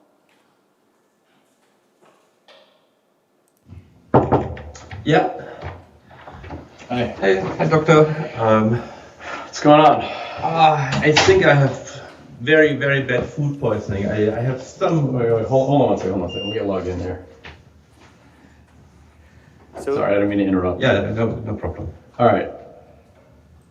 So you see there's also interruptions, there's also hesitations. This realistic speech is what we would like to achieve. Of course, we are very far away from this, but we will get little by little closer and closer. And we would like to actually synthesize the sound events as well, synthesize the background noise, and this type of difficult cases. So we have started on that, and here we have the work that Yang has been already starting, and they are doing some, with zero shot, we are able to present a very small piece, for instance, kind of like it wasn't the same video, but a very similar video to the one I showed you on YouTube. We use one sentence of that to condition the model, and we are able to synthesize doctor-patient conversations with this type of voice. Thank you for sharing that. Have you experienced any other symptoms along with the chest pain, such as shortness of breath, sweating, nausea, or dizziness? Okay, and this would be a patient voice. Yes, I feel short of breath, and I'm sweating a lot. I also feel a bit nauseated, but I haven't vomited. So we can create kind of these voices that can look like a doctor, can look like a patient, and I think we are at a good point to start actually working these weeks on this type of work. So what kind of outcomes we expect from our project? Well, we would like to have a persona-based dialogue generation library, and actually here is something where we have already a good kickstart. But we would also like to produce code for doctor-patient dialogues, models of audio synthesis, or at least prompts or ways to use the models of audio synthesis in this particular case. We'd like to come up with some tools in mechanistic interpretability and some evaluation methods that are ready to use for others to actually test and advance in this field.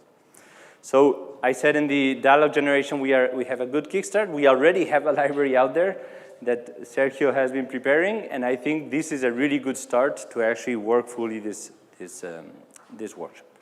So this is the team, and may I say a dream team, because only for the small moments I was able to work with them, I have seen that they have gone really, really far, and I think it's going to be a really great JSALT workshop. So thank you, all the team, all of them.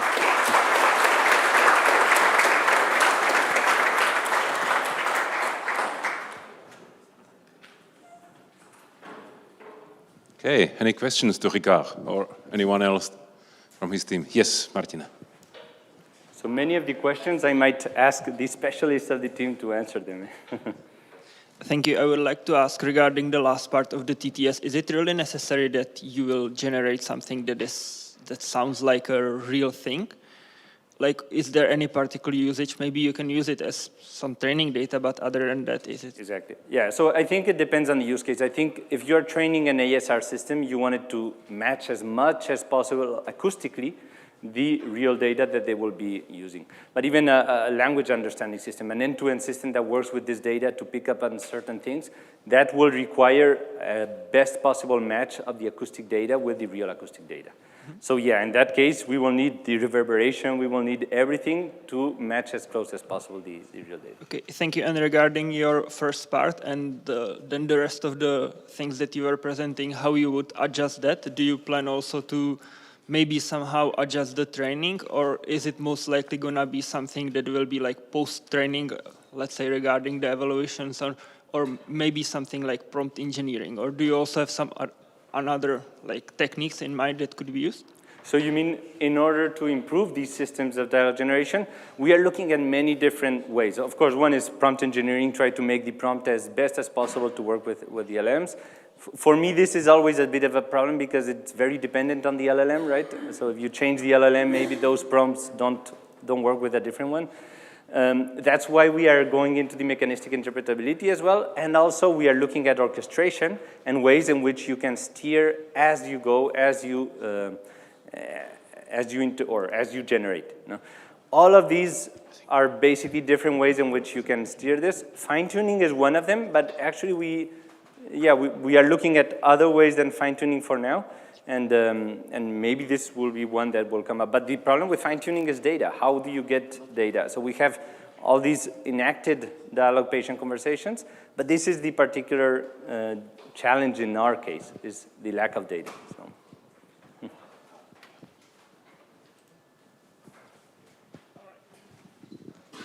Any other question to Ricard? Yeah. Oh, yes? There. I don't see you, yeah.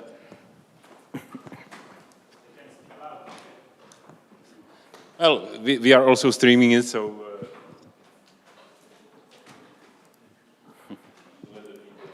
Thank you. If I understand well, your application, finally your evaluation would be based on the evaluation on another task, which can be like ASR. So, is that true?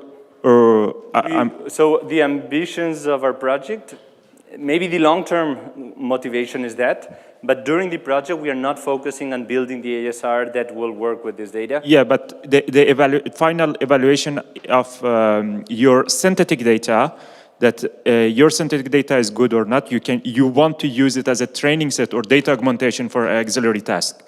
Yeah, it's one of the cases, but yeah, we're not looking for that type of evaluation during the course of this workshop. Okay, because we have exactly the same scenario in the TTS for all.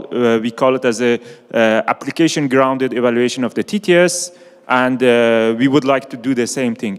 My question here is, if you have a targeted test set, how you can guarantee that your synthetic data would not match the test set, and you are in the risk of the overfitting or the risk of degrading the generalization of your data, your system?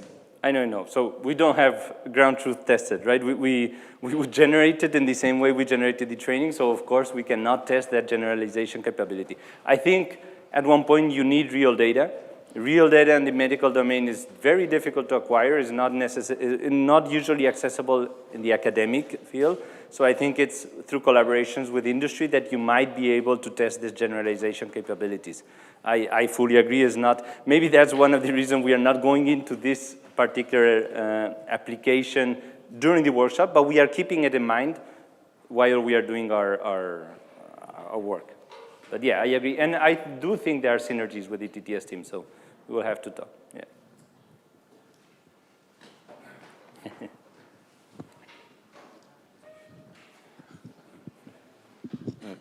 Thank you.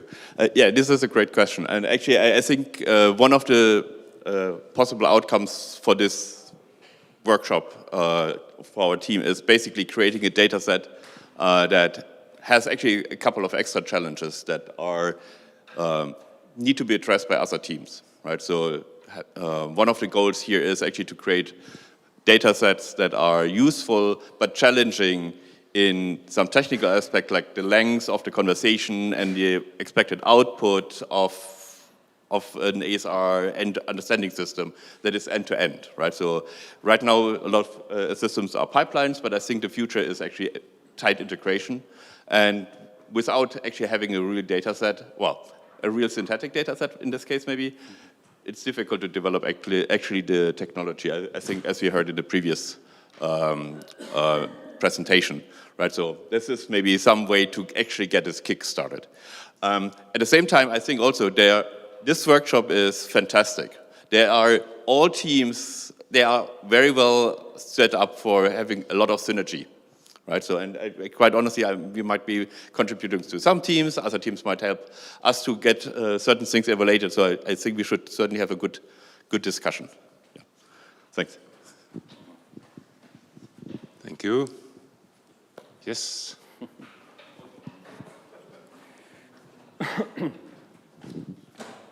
My question would be, do you really believe that this is the correct way of doing things, that you train a system which generates synthetic data on which we want to train another system? Because it obviously sounds like I need to train a complex model, and it has to be more complicated to train a model which generates data on which I am going to train another system. It should be possible to always train, at least that was my philosophy. I should be always able to train system directly on with the same tricks that you want to use here. If I want to train ASR, I should be able to train it on whatever data you will train your speech synthesis system on. I should be able to train the thing. I can see that. The advantages can be that I can synthesize the data, I can listen to it and see how real it is, and maybe I can train some end-to-end simplistic system which I can train on this data, while otherwise maybe I have to again do something more modular. But wouldn't that be always more correct approach and something that has a chance to work better than doing things? I must say I came along this question many times during the research, because it's a question that comes a lot. I think there's something changing with these generic methods in deep learning, right? We are very capable of producing the forward model, and sometimes the forward model can be very complex. You can integrate a lot of different variability of the data in the forward model, making the inverse model, so going back to what was the text that was said in the audio, can be very challenging in some cases, and trying to integrate all the possible cases there. So yeah, in some situations, if you don't have the data, then maybe synthesizing it can be a way forward. Of course, I would love to have real medical data and train a system that is robust to that data directly. But there are some cases in which you know the problems in the data, you don't have the data, so you can simulate those problems in a synthetic way and hope that they will match the real data. I don't think it's that different. I see it in computer vision. I work in computer vision as well a lot, and we see sometimes you want to create or simulate data, and it's very easy because we have very good renderers, we have very good ways to change textures, to change stuff like that. And actually doing that, we get much better feature matchers or feature extraction than what you could do with inductive biases in the model. So I don't know. I think I like a lot the inductive biases because it's what makes you think it's more the more stimulating part than just generating data, But I do think it has benefits in some cases. So. Just one final comment. So my question was more like, if I am able to train the model that can generate the data, then I should be able to train the system not just with the inductive biases, but I should be able to train the system which lends the same feature maps at the same thing. So I'm not saying that, yes, you said if I don't have the medical data, but if you are able to train this something that synthesizes something that really sounds like the real medical data, you should be already able to train using the same tricks that you use to build a synthesizer ASR system. But I think there's an asymmetry. I think there's an asymmetry in the, synthesizing can be different to estimating the parameters. I think there is some, well, we can discuss this further. Yeah. Okay, I give Thomas 1 minute because I think this is the question. Actually, I just want to second Ricard here. So I think there's this old analogy where TTS is, well, I don't want to make it sound demeaning or something like that. It's more like putting the toothpaste out of the paste. You're squeezing the toothpaste out while ASR is putting it back into it, right? So, which is very difficult. And therefore, I think there is a strong asymmetry. And if you can put realistic sounding data, or at least having data that has the characteristics of realistic data, very long conversations, multiple speakers. You mentioned that you had difficulties getting 8 speakers into the same room. We usually only deal with 3 or 4, right? So this is something that could be helpful. And actually this is using doctor-patient conversations as one example, but the idea is to create something that could be used for many other applications too. Okay, and then of course, mechanistical interpretability. By the way, I think we are not training too many models to do that. Training. Yeah. Hey, thank you. Anything else? Yeah. Lots of questions. Sorry, very quickly. Will you also work on conversations that have more than 2 people? For example, like a child patient, the parents, the doctor, where they like overlap and have like different turn-taking dynamics? So yeah, actually Thomas had this point, really he wanted to keep it. I don't know if we left it somewhere, but it was at one point in the presentation. But yes, I think if we are able to do with 2, it shouldn't be too difficult to step one, add one further. We have to consider how to do it in the 2 different scenarios where we have one single LLM or several LLMs working as agents. But I think nothing is a big blocking for that. And it's something we want to consider because we know that, I think you did these stats, right, Thomas? And it was like half of the consultations, or 45, even less than half of the conversations was with 2 speakers, 35% with 3, and the rest for 3 or more than 3. So it is a common case. We would like to cater for that. Yeah. Anything else? Nothing. Thank you.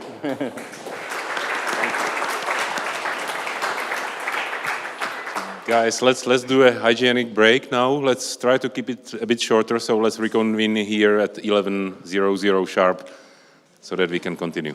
We are just slightly behind the schedule, but it works. sort of lead. Yeah. Yeah, I'm up. Yeah. And so we have the third technical presentation of of this team. It's too long name, the guys will explain themselves. So Ramani, Duraiswami, and Santosh Gesiraju. Okay, I guess you keep that because you have to run around with questions.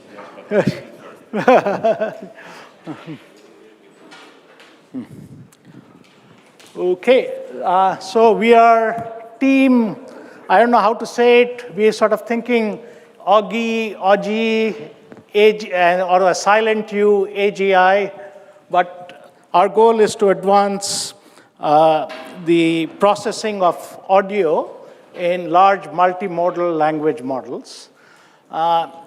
In that way, the previous two talks are somewhat in the same domain, if you would. But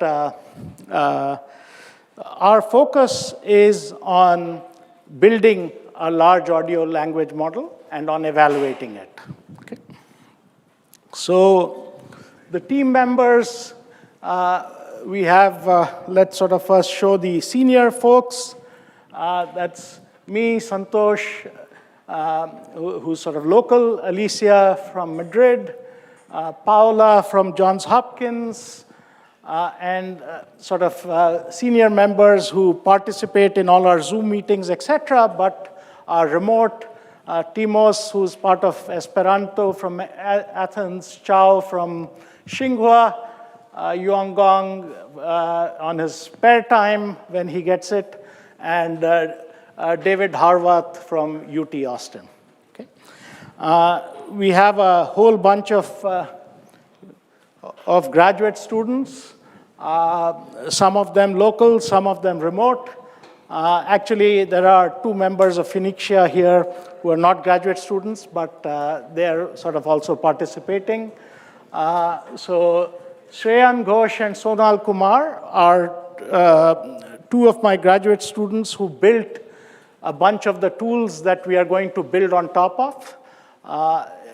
And then there are a whole bunch of folks. I think I can confidently say I can associate a name with every face, but I won't go through the list right now. It's been a pleasure meeting all of these folks in this last couple of days. Okay. So if we look at audio as a modality, I'm too loud, and I guess, so if you look at audio as, so let's sort of imagine what's going on with large audio language models.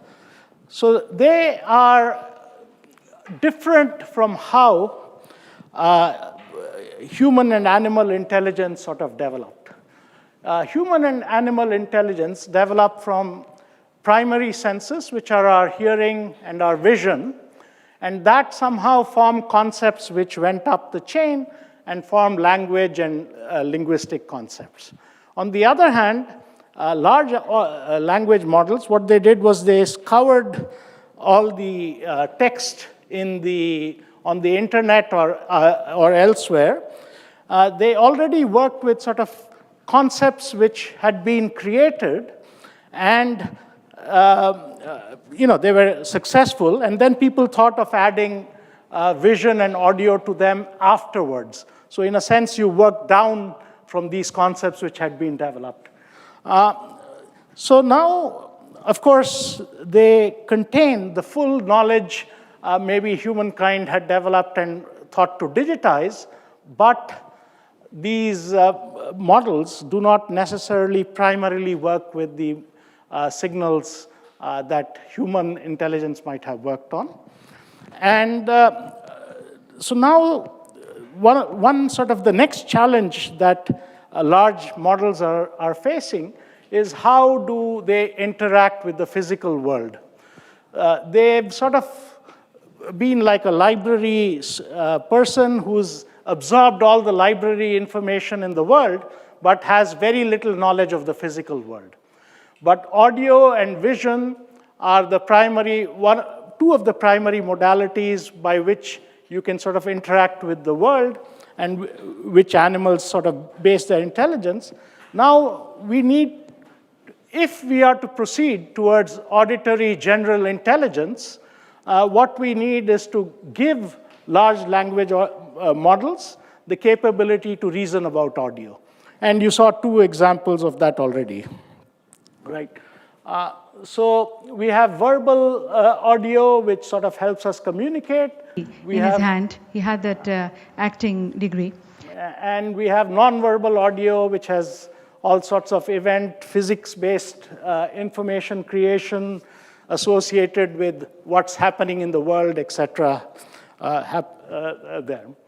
And I'm just going to jump through these. We all know what non-verbal cues are and so on.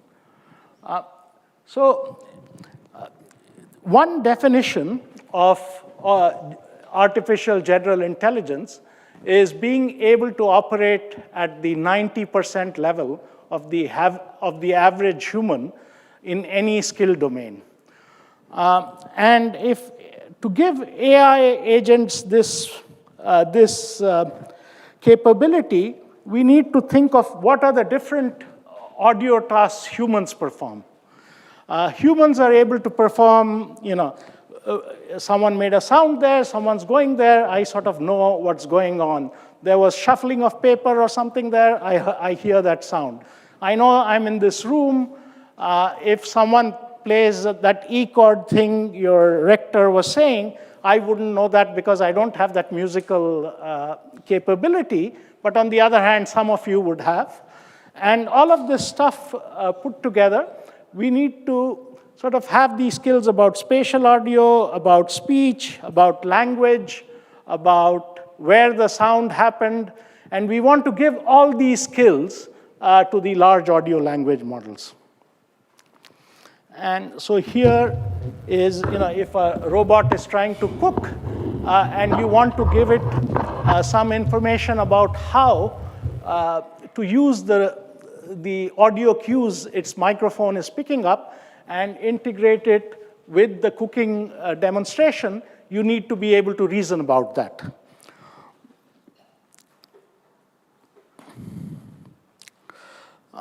And for example, there are many audio cues. If you wanted someone to summarize the movie and you wanted to figure out where the action was happening, usually there are good audio cues which helps us do that. Hold on a second. This wants me to keep suggesting to try subtitles, but okay, I'll turn it on. What the heck? And this is a movie without any audio, but you don't have any idea what's going on. There's no emotion, anything else there. And if I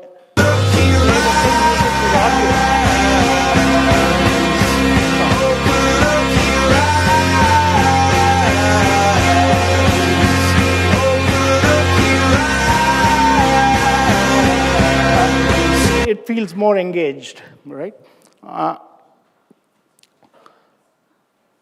So we can improve AI systems with audio perception. So there is,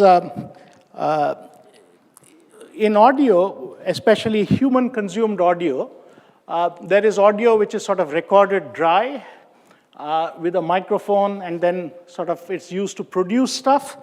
On the other hand, there is egocentric audio, which is audio which we receive at our ears and which we use to make sense of the world. Much of our signal processing and much of our speech processing has been in with non-egocentric data.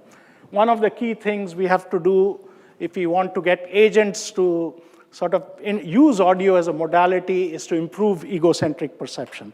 And one of the tasks which David Harwath and Goni, who are sort of contributing to this, will be to improve our understanding both of spatial audio in the team. Yeah? We need to understand whole scenes.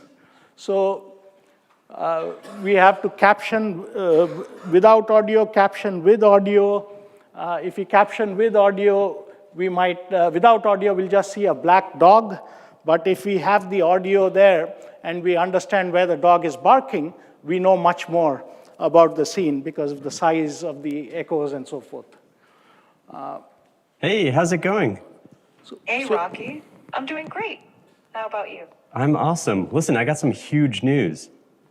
Oh, do tell. So I'm going to skip, GPT-4o, Grok, all these things now have a recently introduced chat. It's quite believable.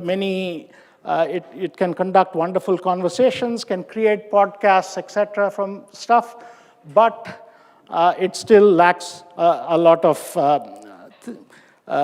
skills which we hope to add. So there are many examples of how you can improve robot planning, how you can sort of improve audio-visual object detection by adding audio cues and so forth. So these are all things, these are all skills that people in various subdomains like robotics, etc., have tried and have used audio to improve vision tasks and so on, but still not part of large audio language models yet. So there's been, these large language models work with, in a tokenized representation. The language is pushed into tokens, and one of the multimodal language model goals is to tokenize vision, tokenize audio, tokenize touch, tokenize everything, and push them into a common representation. And with audio, because audio carries so much information, it has speech, of course, it has music, it has spatial audio, it has physics, what kind of materials. The tokenizers come with a speech bias. And they might lose information, but this is an active area of research of trying to create encoders. And once you create these encoders, you need to align the encoded audio with the language. And so there are various approaches to do that alignment, CLAP and COMPE. And then there are audio LLMs, LTU, which was sort of developed by Yuan, who's sort of collaborating with us, with Gamma, which was developed in our lab, Salmon, which was developed at Tsinghua, then Audio Flamingo 2, and now Audio Flamingo 3, developed in a partnership between UMD and NVIDIA. And all of these systems have improved the state of understanding. And the other side of this thing for AGI would be generating specific audio. This is something that we are not going to look at in this workshop.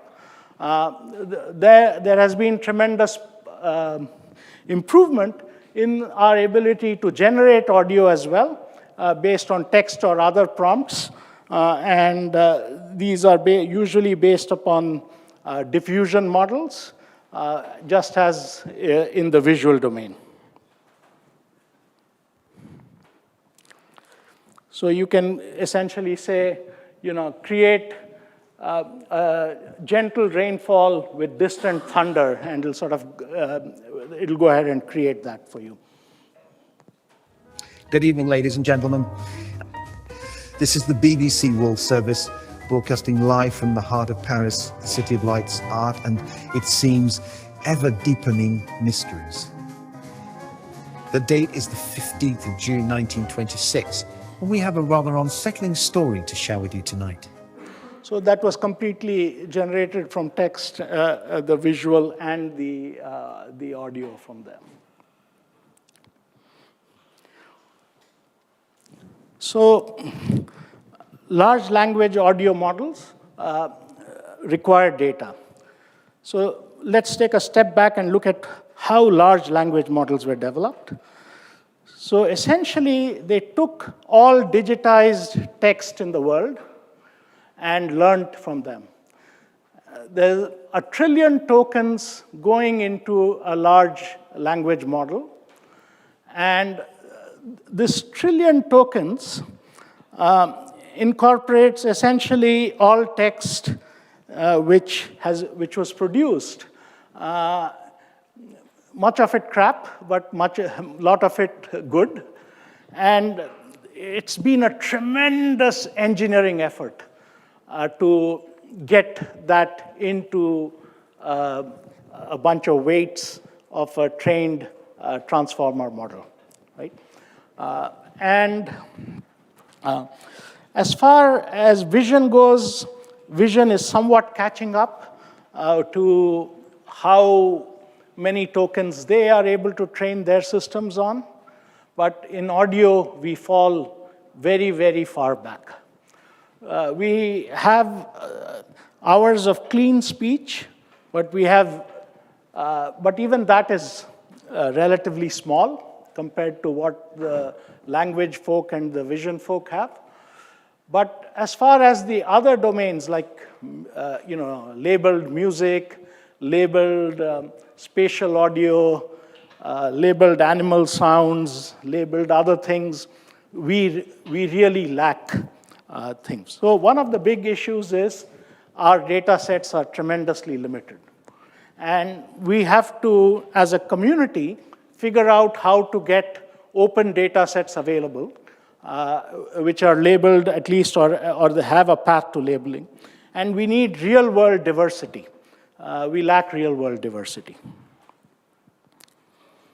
So here, for example, we have billions or trillions of tokens in language data sets. In vision data sets, we have over 5 billion pairs of images which are sort of aligned. Speech data sets might be 60,000 hours. Non-verbal audio data sets, the largest data set is about 1,000 hours. Got you a present. So there are too many examples here, I'll keep skipping. And quite often, our audio data is relatively short. So for example, they're 10 to 30 seconds, at most 5-10 seconds. We are sort of going to the minutes now. There is, of course, people who do ASR want to do diarization and might have hour-long meetings and so forth. But our stuff is relatively short. Audio set is this large data set which Google put out, but then sort of hid again. But a lot of our audio research is based upon audio set. The best audio encoders only achieve about 50% on audio set. On the other hand, ImageNet and equivalent large image data set, the models are achieving 95%. There is sort of compositional audio. Speaker A spoke before speaker B, or the dog barked before, the Sherlock Holmes story. The dog did not bark, or the dog barked. Those kind of questions, if you want to ask of audio, you need to be able to do compositional reasoning.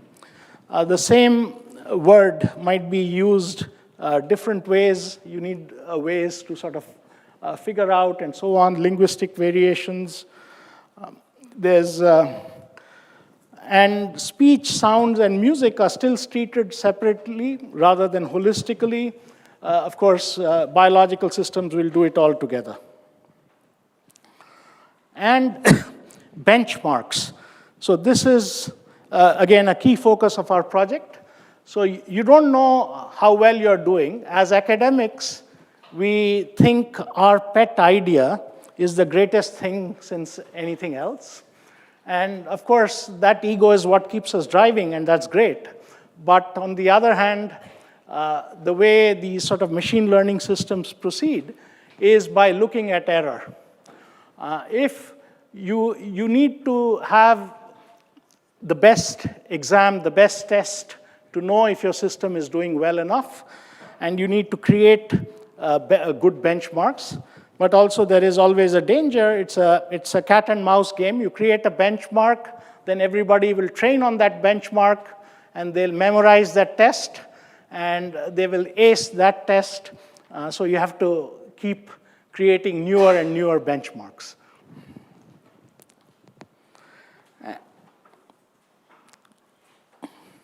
So the current state-of-the-art audio models do not do so well when there is sort of compositional complexity. If you train the model on clean audio, they find it difficult to generalize to complex audio. So we need more compositional data, better architectures, better training, and generative models, which you're not going to talk about. We need to improve reasoning. Like I said. And we need to increase the length of the audio that we are processing. And you can sort of cook up many examples from the state of the art where it does poorly, or the previous state of the art.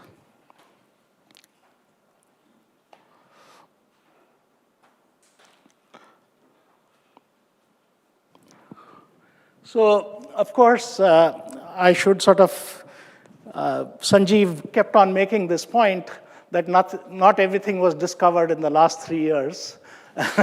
And there is, in the pre-LLM era, there was clap and contrastive learning. But it was useful for classification, audio to text retrieval, and text to audio retrieval.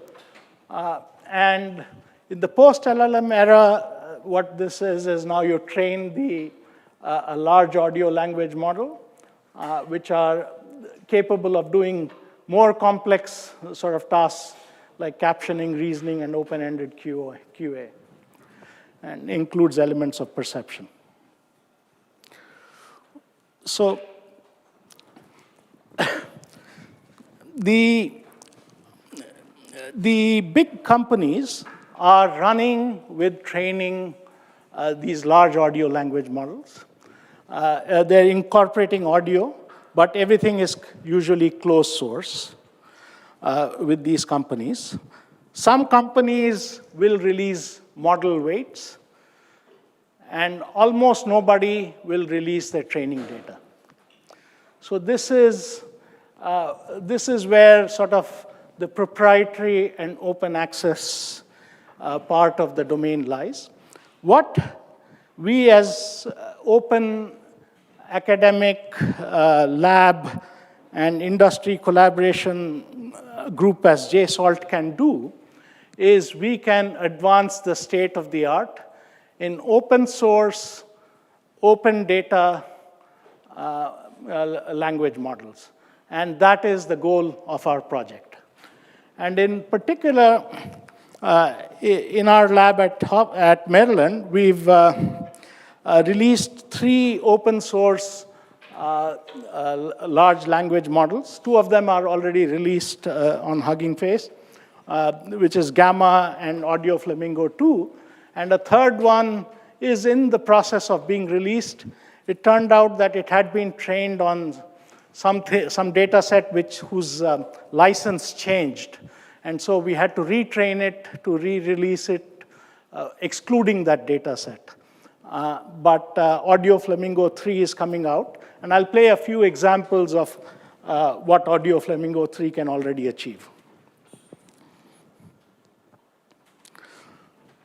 So Audio Flamingo, as I mentioned, it started off in NVIDIA. 2 and 3 are in collaboration between NVIDIA and Maryland.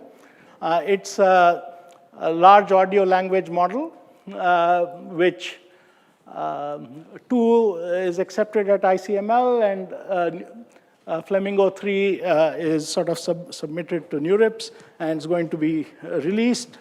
A website exists where you can sort of check the many demos I'm going to skip through here.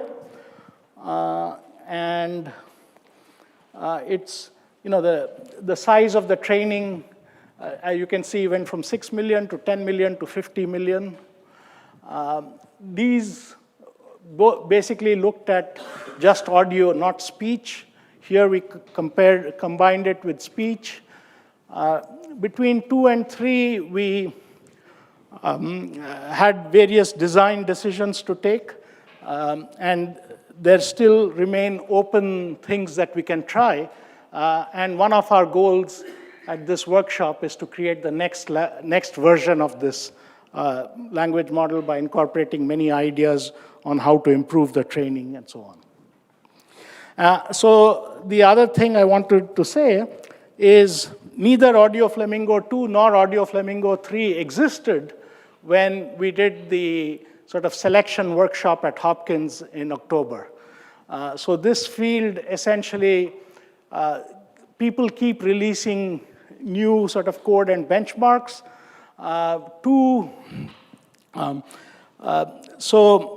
Essentially, every 4 months, 5 months, something new is created and published, which requires lots of compute and so forth.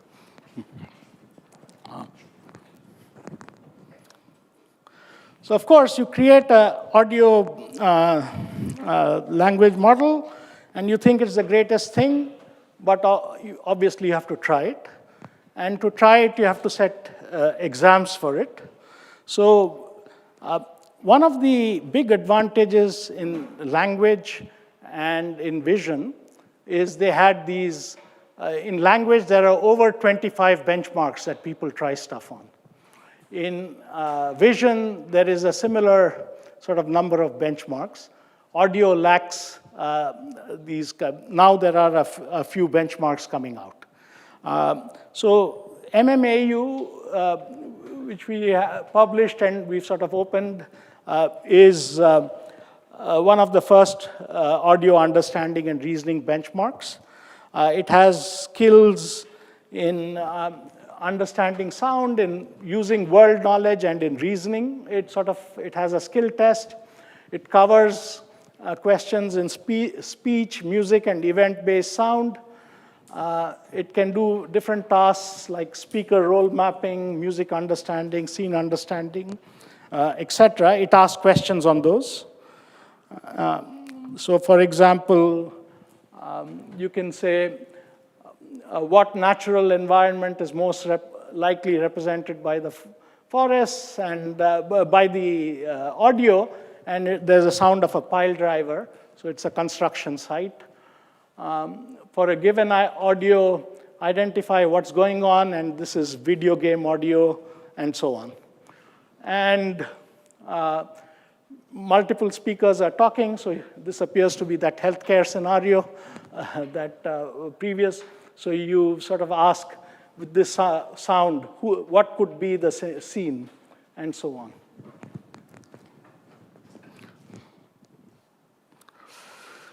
So there are 27 distinct skills, 11 are based upon extraction, and 16 are based upon reasoning, and for each of the 3 categories.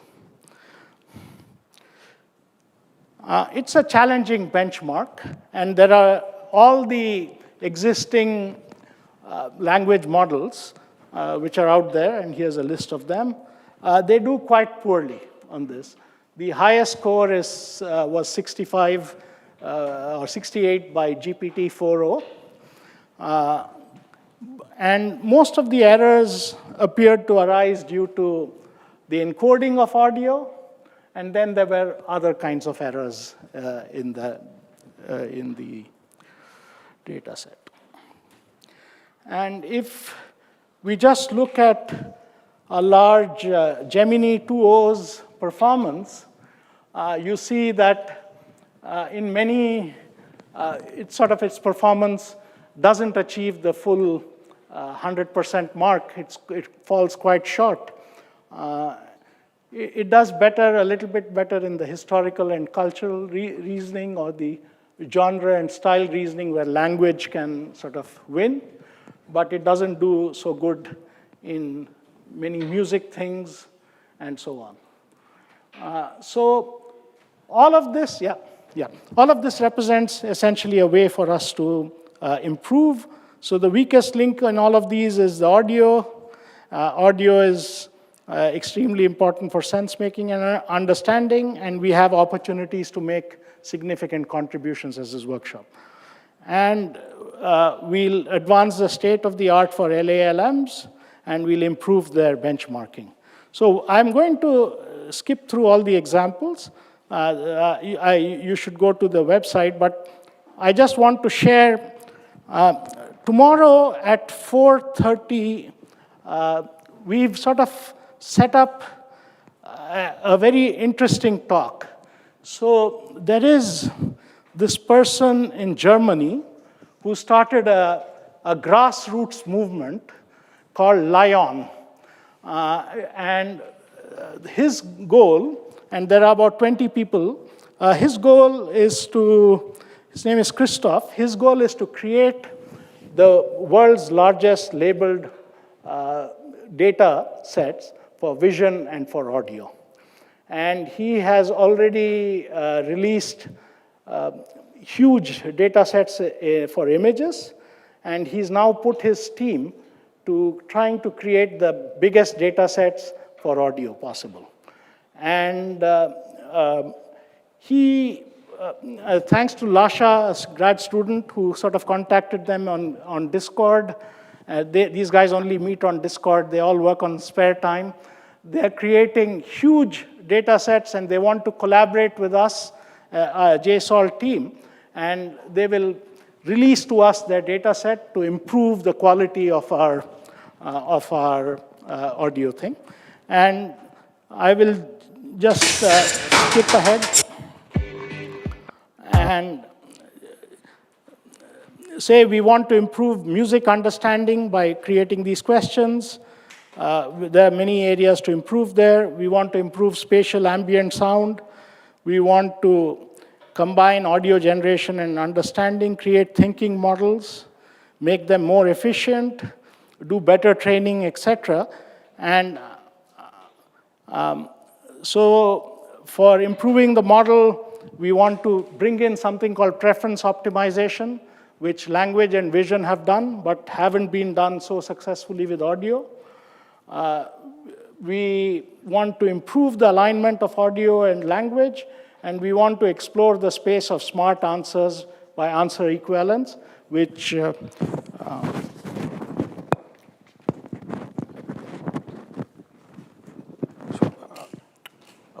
I will quickly go through.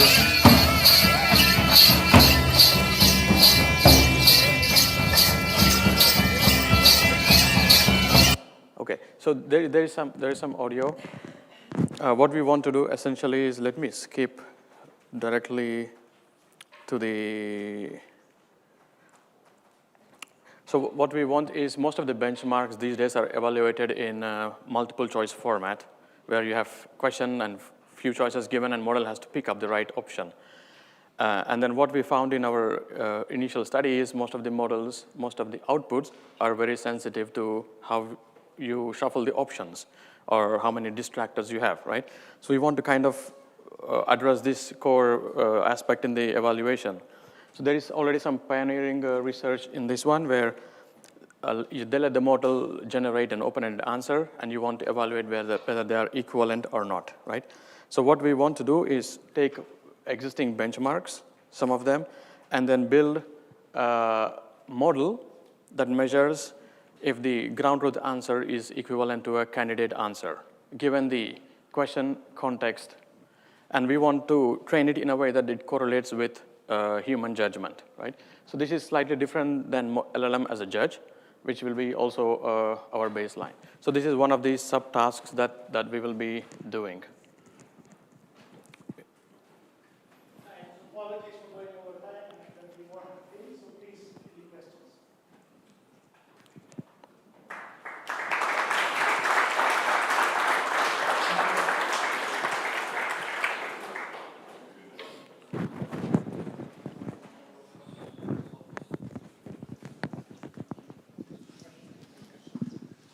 I think there's a great option for possibility for synergy with us, right? So when we look at audio, it would be fantastic actually to use it as a judge. If the audio, for example, has certain qualities that we want to have, and that the model would agree on that.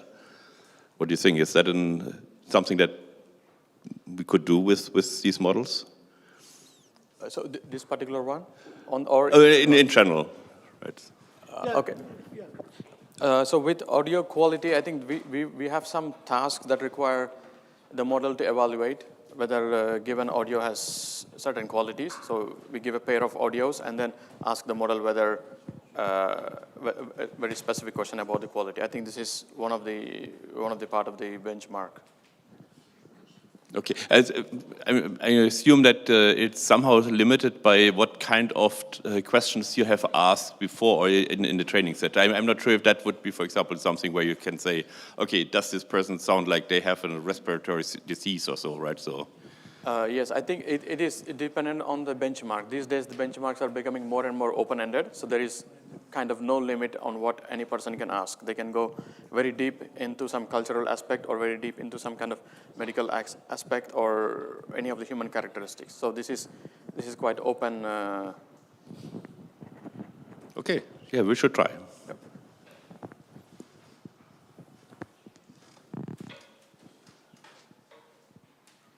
If there are no more questions, we'll end. Thank you so much.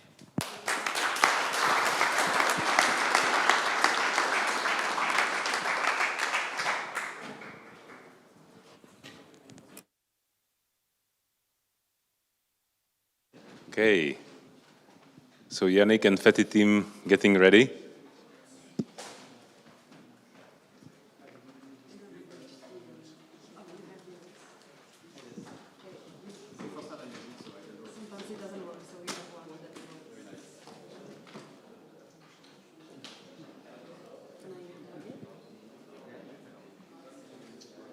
Okay, Yannick, take the...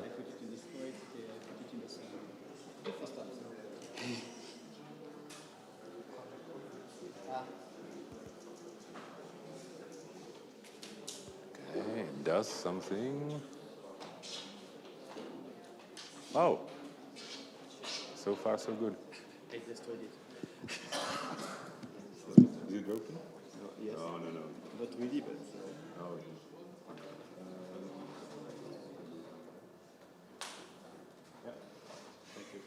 We'll give. Maybe I don't. Maybe it is muted, or is it muted over there? The switch on the. Oh, it's not. Oh, it's okay. Yeah? Okay. Okay.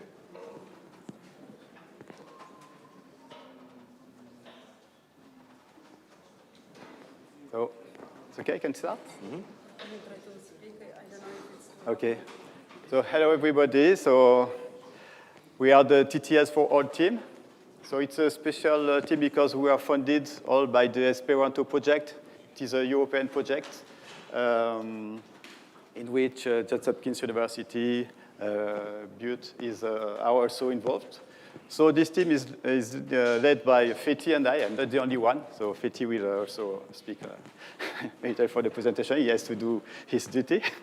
What we want to do, we want to work on text-to-speech for low-resource scenarios and also some kind of applications. So we know that now TTS system reach a very high level for quality for high-resource languages. But we're still facing some issues with very low-resource languages, as there is a lot of languages like that. So we want to work on that, mainly. We have also other aspects we want to deal with, but it is the main focus of this work. And so we also want to study the use of self-supervised language model to address this issue. There's a lot of work to do on that.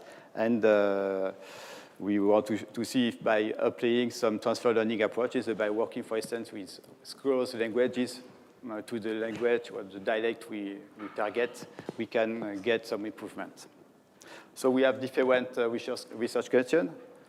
Some of them are about the evaluation of this kind of system. For instance, if you want to develop a TTS model for low resource language, but there is not a lot of speakers, or we cannot access to a lot of speakers because they are rare. We have this issue that how to deal with that, because we cannot find people enough to compute, for instance, most score or something like that. We have also this issue about the collect of the data collection, and how to qualify the quality of the data we collect in order to make very good TTS model. But also we have some question about the TTS architecture by itself, some question about how to analyze which kind of information and where are the information in SSL models, and also we want to apply that to some real life applications like streaming and linguistic content pseudonymization. So, so we have some objective, and so we want to set up an effective data collection. We want to explore different strategies. So I think this slide may be a little bit redundant with the previous one. So Feti, I can give you the floor now. Just one thing, because we are a large team and we have a lot of things to do, we split into different work packages, and we have different work package leaders. Use that? Can use this. Okay. Yeah, it works. Hello. Yeah. So I'm Feti, by the way. So hello. As you can see here, so we, as Yannick said, we kind of split the project in mainly 4 work packages, in addition to another work package, number 5, which is WP0, which is already started before the workshop related to data collection and preparation.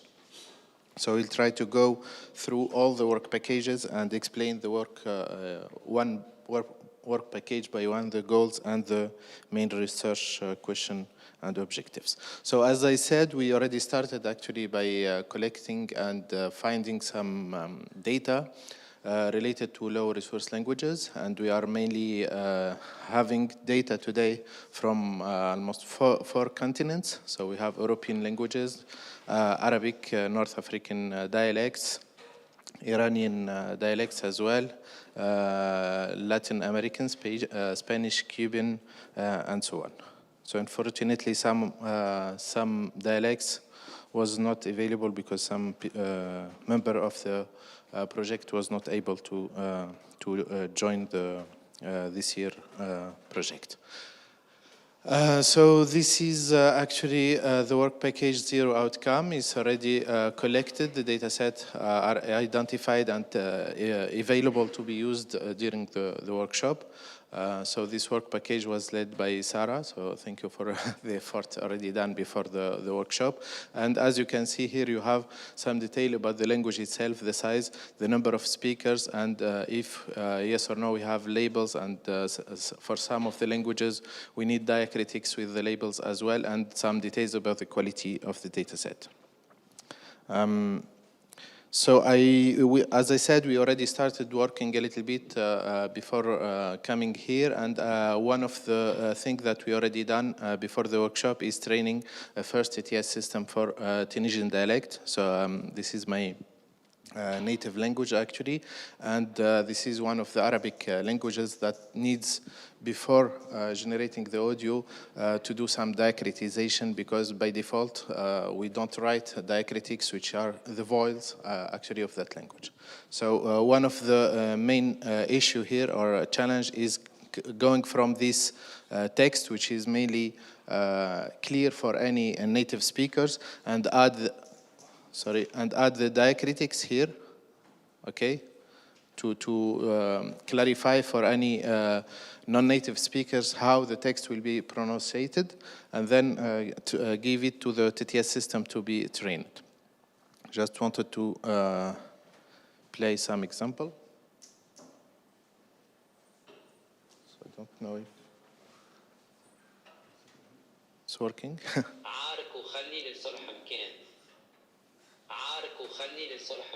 So as you can see here, it's not quite clear. I don't know how you evaluate this this generation, automatic generation. By the way, the system is available on Hugging Face if you want to try it.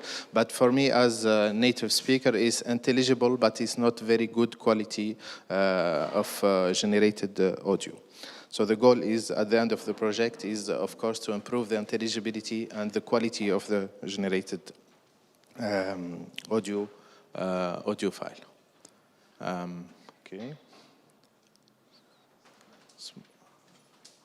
I think I can switch to you, Yannick. Yeah. So as I said, the second and one of the main also work package is to do evaluation of the quality of the data set before training the system. So one of the things that we wanted to do is to have a kind of evaluation before training the system, how or an expectation of the quality that will be generated giving the input data.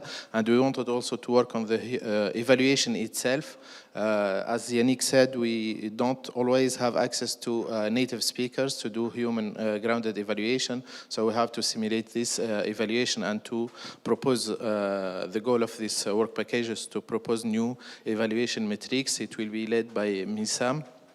And we wanted to also develop an application grounded evaluation because it depends on your application.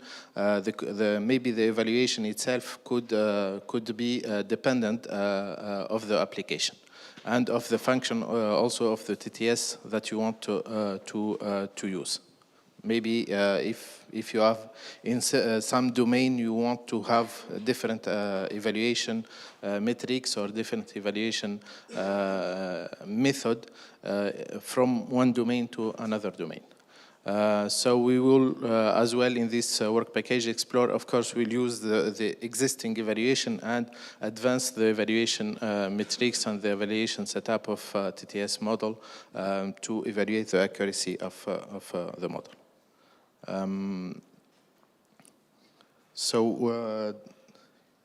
WP2. So the second work package will work mainly on the architecture of the TTS system itself. So we start from the existing architecture, of course, and the goal is to improve upon of this architecture and to see how these architecture are adapted to the low resource settings and scenarios, and how we can put other blocks or update the already existing blocks in this architecture. So we split this in 3 phases. So we will start with the basic baseline architecture of the model, and then we will try to include multi-speaker and cross-language variability. And then in the third phase, we will also be interested in integrating the prosody control and customization of the system. So Arilas will be leading this work package. And I will hand over to Yannick. Thank you. So work package 3 is about analyzing speech representation of TTS, of SSL model for TTS. So we know that already some existing work are published about that, but we want to focus more about their ability to be used for low resource languages. So we have different tasks we want to address. I'm going fast because time is running. And especially we want to better understand what happens in this discrete speech units when we generate it, when we use it to send it to a vocoder in order to generate speech from these units. And also about the TTS applications, we have these 2 applications already talked before. One is about streaming, so how to generate speech in the same time as the text is fed to the model. It is very fast and useful when you plug it on the top of LLM model, for instance, because textual LLM model take time in order to generate text, token by token. And those application is about linguistic content pseudonymization. I will explain here. The idea is, the goal is how to to change, to mask some sensitive information in the linguistic content of the speech. For example, this could be useful in Europe with the GDPR regulation we have to follow. When you have to anonymize the speech, a lot of works are focused on speech anonymization by changing the voice, by removing the speaker identity from the speech. But what we want to do here is about changing the linguistic content. So it's the idea is well, I don't want to detail. We will have more meetings in order to explain the technical details. I don't want to bore you. And so the idea is to do that, how to change, for instance, to hide and to mask an address, a name, an age, something like that. And so what we expect as outcomes in this project are different things. So of course, we want to get some progress reports. We want to get some TTS models. So we will also release them as open source models, probably in the Hugging phase. We will open source the code. Especially, we want to deal with the SpeechBrain project. It's a project in which we used to work on. And of course, we expect some papers and some recipe in order to qualify and prepare TTS data for training. That's all. Yes, and this is the list of the team members. So we will have time to read it, and we will have time to meet all together. Thank you. Any question?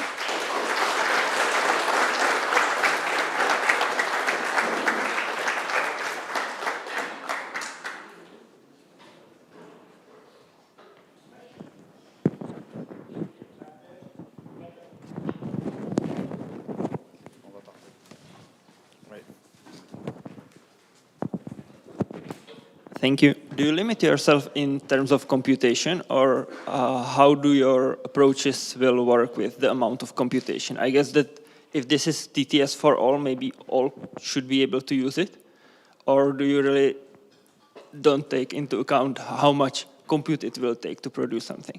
That is a good question. You're right, we didn't address this kind of aspect of the problem in this project. We don't consider that we want to work on low resource devices. But by the way, probably because we have some limitations in our team, maybe we will have to. So because we don't have a lot of computation. So the target is really to use the best models that use the most computation right now. Yes, but probably at the end, I think it will be possible to use it without GPU, for instance. For TTS only, not for the training. I'm talking about the generating speech. Okay, thank you. But it's a good question. As a point of research, we don't address this. I believe. From my perspective, I'm just wondering if your data sets that you're collecting also contains non-word like laughter and these kind of things. Is this also part of the text-to-speech generation nowadays, or is that something that is excluded? So something say something and then ha ha ha or something like that, which is then not ha ha ha but ha ha ha. You know what I mean? Exactly. So like that. Are you aiming also to generate this kind of sounds in the TTS, or is that something that you? No. We just focus on speech for now. Okay. Yeah. Or spoken language. And in English, or no? No, spoken language. Spoken language. Okay. Verbal. Yeah. But no laughter, like you just did. Not yet. Okay.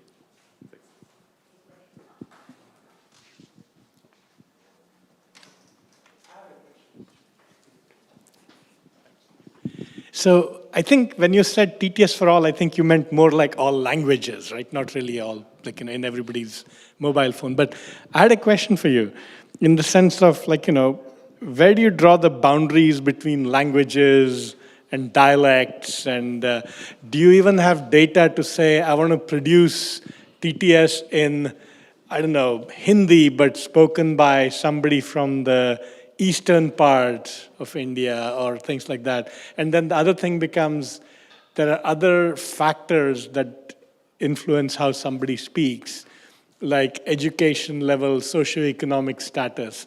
So there are many steps in terms of making TTS really sound natural.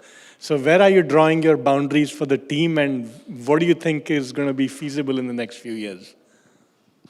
Oh yes, in the next 2 years, really. No. I mean, what should we be doing in the longer future, and what are you going to do this summer? I understand the question. So there is one aspect about, we didn't talk about that, we forgot probably, but we have a part of the project that is dedicated to accent, especially Hannah will work on that. Accent especially for the Cuban accent for Spanish language.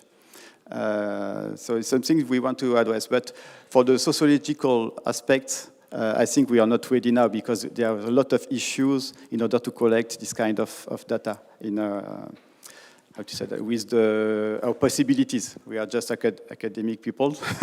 It's not so easy to collect this kind of data. Maybe there is some corpora that are available for English language, for instance, with some demographic information, with accent, age, pathological information, but for low resource language, it's become more complicated because we add the challenges in the same problem. It's already hard to get some speakers in some languages. If in addition we want to get young people, educated people, and so on, it becomes too complicated. So I think there is a lot of research we can do in the future, but we need means, fundings to do that, because it's a very hard question. It's not only about the technique. I think Yannick has a follow-up. I have a little bit related question. How do you convince somebody like funding agency that it's useful that a synthesizer speaks, say, Mandarin English? I understand if you build a recognizer which understands the Mandarin English, that may be useful. Why do you have a machine which would speak in Mandarin English? Yes, you're talking about the slide in which there is Mandarin and English. I think it's more about code switching. That's right? Or am I wrong? No, but I mean, you're working on text-to-speech, right? Yes. So I assume that you will have a machine which will speak in Mandarin English. No? I mean, well, accent is a language, or is an accent, or whatever you call it. Malay English, Mandarin English, Indian English, right? I mean, all these are, we know that they are different from proper English, Queen's English, right? But why? So I understand if I build a recognizer which would understand the way the Malay people speak English. Why would I have a machine which speaks to me in Malay English? Because everybody who speaks English in Malay understands English, I assume. You don't have to speak in accent. Yeah. And so, I mean, why would I pay money for that? Yeah, this is one, good question. But this is one of the application of accent, actually. And I think people that speaks with some accents is better from perceptual point of view as well to get answer in the same way they are using the language. Yeah. So, and it includes as well, I mean, Mandarin English maybe with some code switching that are not available in corpus, like English only corpus for to generate speech.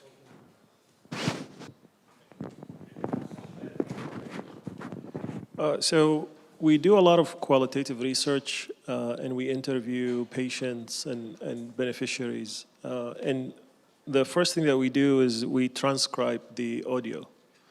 And in the transcription, we also transcribe the body language, sigh, elevation in the pitch of the sound, frustration. To give you an example, for example, here we have a patient that we're asking about their delay in lung cancer diagnosis and symptoms, and the patient responded, "Oh Lord," sigh deeply, rub his forehead too many times, elevated pitch, quiet, start counting on his fingers. Are you capturing these kind of audios? Like if I give you such a transcript, can you translate that into an audio with the changes in the pitch, the volume, the sigh, the poses, the body language audio as well?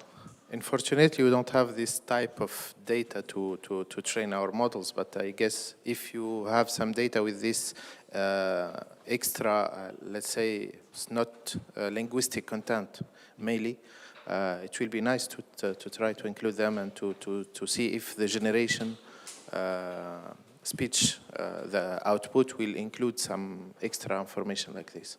Okay. But I don't know what is the use case for this, I mean. In a qualitative speech to research, text, okay. yeah, we use them to analyze what's behind the spoken language. Yeah, but if you go from speech to text, it's clear for me at least, because you want to know more than the linguistic content about the situation. But what is the goal of generating this? We started generating synthetic dialogue with body and emotional description. The reverse system. Yes, yeah, reverse I system, see. yes. Yeah.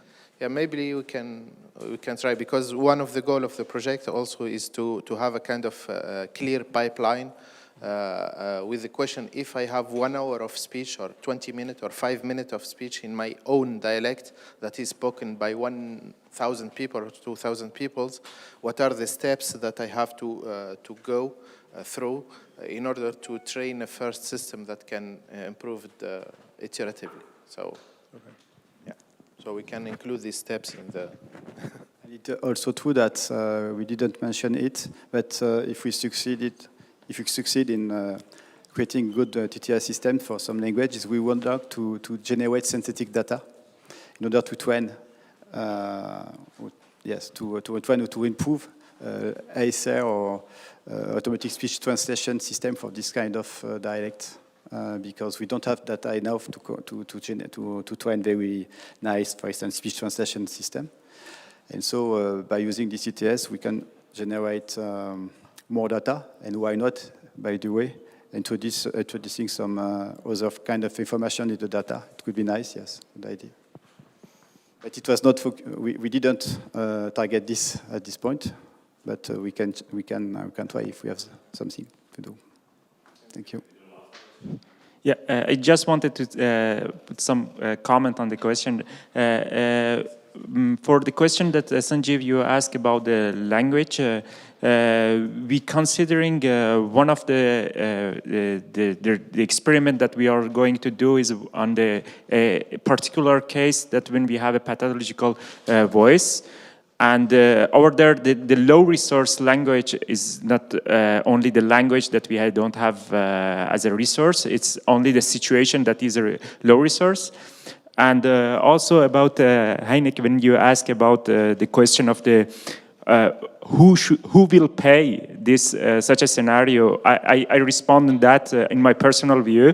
I think the language is not only the message. There is some other aspect like culture, like beauty of beauty that will be transmitted by expression that exists in other accent as well.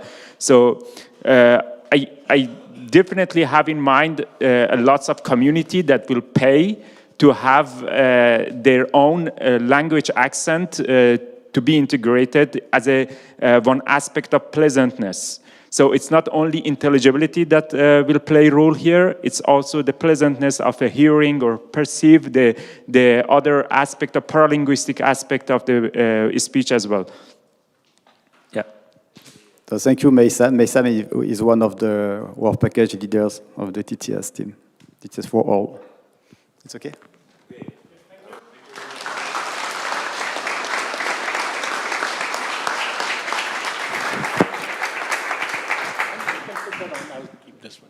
Okay, so we have reached the end of the technical presentations this morning. We are a little bit behind schedule, and Honza has a plan to take care of that. I did want to enter the last bit where we tell you a bit more about organizational stuff. Initially, it was going to be just Honza and Radim, but Honza said, why don't you do the first two, and he'll take over next. So here we are. We are in the end of the second week of the workshop. So I don't want people who arrived last week to forget that we've already been here 2 weeks. And a lot of good effort went into planning the last 2 weeks. What you see here in front of you is a schedule of what we worked on. We started off with Petr Schwartz, Igor, and Karel telling us about ASR, not just the theory, but how it works in practice. We had Yannick give us a very nice lecture on speech science, on hearing, and on the foundational work that went on for, I would say, decades at least, if not centuries, because he had a device from, what is the historic one? From the 12th century or something. Anyway, Olda talked about speaker ID. We had a lecture on diarization from Fede Landini. Then we had lectures on computer vision from the faculty here at BUT, and also on evolutionary computing, like genetic algorithms and optimization techniques that come out of that tradition, and about cyber-physical systems, so robotic systems that use AI. Then we went on and talked about NLP, both machine translation and spoken dialogue generation. In the second week, we had, Jan Chorovsky, who's one of the original people who worked on attention models for speech, came and talked about new architectures that are being developed and thought about at the forefront of deep learning. We had Jindra Matušek from Pilsen, another Czech university where there's a lot of good speech work going on, come and tell us about speech synthesis. So a lot of the students now have a good baseline to talk to Yannick's team. Then we had the 4 teams, each presenting to the students what they're planning to do. The idea here is that the students, even though they'll work in one team, will hopefully be able to follow all the other teams. So this was a lot of good work. So let's give Honza and the other organizers of the summer school a big hand for this.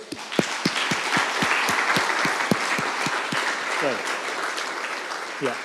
And what's coming up next is mostly work. 99% work. This is the remaining 1%. So we will have some structured activities every day, little ones, and don't worry, this will be up somewhere for the slides for you to see. So today we are on June 23rd. We have the opening presentation. There'll be some administrative stuff. There is a steering committee, the team leaders and the organizers who try and make sure everything runs on time. So once a week. There will be cookies every day. And you'll have to take a break from your computers and come and meet each other and talk to each other. You can't just stare at your terminal all day long. And if not enough people participate, we can cause network outages at that time. So if you don't want that, just come to the cookie breaks. We do plan a few plenary lectures. They're being worked out and the speakers are slowly being scheduled. Nominally, they will be on Wednesdays, but depending on when the lecturer is available, sometimes we might do it on a Tuesday. In the last week, we won't take it close to the final presentations because everybody's tense. Another thing we'll do is on Thursdays, Honza and I will meet only the undergraduates, so no, none of you other guys are invited. It's only for the special people. And we'll sit and discuss life and how they're doing and so on and so forth. And if we find out that the teams are not helping them do a good job, we'll come and talk to you. The other thing we'll do is we'll try to explore a little bit of Brno. I have put here nominally no host dinner outings, so we'll just go out, find a good restaurant. But Radim told me we can do more than just that. We can have maybe a walking tour of Brno or a few other things, and these things will evolve and we'll send you emails and WhatsApp messages about what's happening. These are meant to be group activities to which everyone should go. These are voluntary, and if, for example, if the tour involves paying a guide, we all pay individually, but this is just to help us explore Brno and the city. We will usually the Friday, cookies will be slightly special. Maybe we'll have ice cream or something. So I just put down ice cream social over there. And then last but not the least, July 31st, August 1st, we'll have our final presentations. So these will be day-long businesses. So each team gets about 3 hours. So one team from 9 to 12, another from 1:30 to 4:30. So it's like having a special session at a conference where all of you present. So even though today we just had the team leaders, on those last 2 days, I expect pretty much everybody in this room to stand up and say at least a few minutes of what they're working on. And these things require rehearsals. You can't pull off a 3-hour presentation with 20 people without everybody knowing what the others are going to say and rehearsing everything. So you are expected to rehearse. I don't want to see a shoddy presentation that day. So 3 hours each team in the evening, starting 6 o'clock the previous night, you have to rehearse your presentations. So that's the general schedule. There are many, many more logistical things. I don't know if we'll go through everything now, Honza, but we'll at least get started. So let's switch to your computer and Oh, I should say one more thing. You should do this, Honza. Yes. I will do that. Yeah, okay, all right. Okay, so I have just some distillation of practicals, because I remind you that there is this famous welcome guide assembled by Radim and Renata that contains everything. So this is a condensed form of the timeline. So today there is a steering committee, just the team leaders and the organizers. We will shift it to 3:30 because we are a little bit late, but normally it takes place at 3 p.m. Then the plenary lectures, the dates will be announced. We don't have them yet. Weekly progress reports. This will happen on Wednesdays here at 2 p.m. in this room. Well, Sanjeev already told you about the undergraduate brown bag lunch. And we will have on Thursday the nose host dinners. You heard about it. And Monday till Friday, the cookie break, ice cream socials. So special events as the closing approaches. Well, we will let you know about all that. Now, where we are going to be? Actually, we will have to do quite some walking, because now we are here in the E112, and we need to go across the street. So, of course, I recommend everyone to use the bridge, not to walk in between the cars. We need to enter the modern building, exit the modern building, and here we are in the N building. Well, we will be hosted like all the time. So there are 4 rooms, N105, 205, 103, 203. Larger teams will get larger rooms, smaller teams, smaller rooms. And I'm sorry, due to construction work in this building in M, we will really need to get outside here and enter the N building from the door or through the door from outside. But I'm pretty sure you will learn it. Now, how it's gonna work practically? On the working days, we have the pavilion dedicated from 7 till 21. First person coming to work asks the receptionist to open the building, to open the lab. Last person asking him or her to lock it. Of course, as the end approaches, you guys will want to stay longer and even longer. So this is fortunately not a problem, but you need to inform the reception. Just tell them, let's say until 9:45, I am here and I will be staying here until 2 a.m. and they will be happy with it if they know it. On the weekends, normally the pavilions are closed, but there is this reception service running at FIT, so if you need to come over the weekend, just go to the reception, say, hey, I am from JSALT, please open me my lab. He or she will be happy to do it. Again, like first to come, asks to open, last one leaving, asks to close.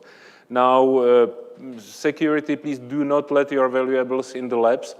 We really need to let this ground floor door open all the time. We don't have the card access. CCTV is on, but it's not almighty. You might have a nice occasion to see the thief like stealing your bag, but that will be all you can do. So please take your valuables with you. Do not let them in the labs.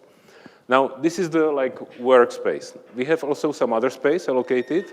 We have a P108 room that has like many, maybe 40 places as a private workspace, except for one weekend when it is booked by someone else.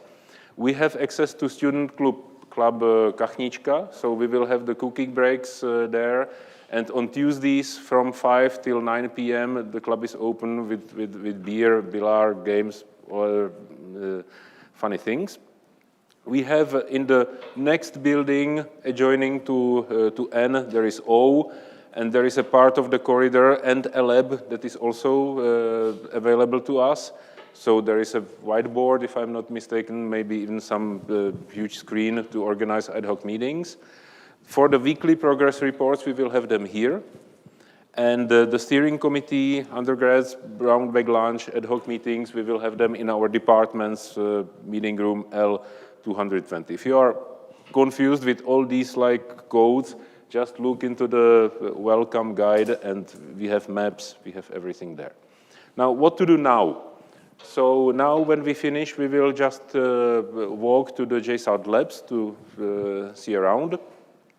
Then it will be free time for lunch. So today there is no organized lunch. It will be up to you. Please see welcome guide for the places to eat. There are many around, or join join locals.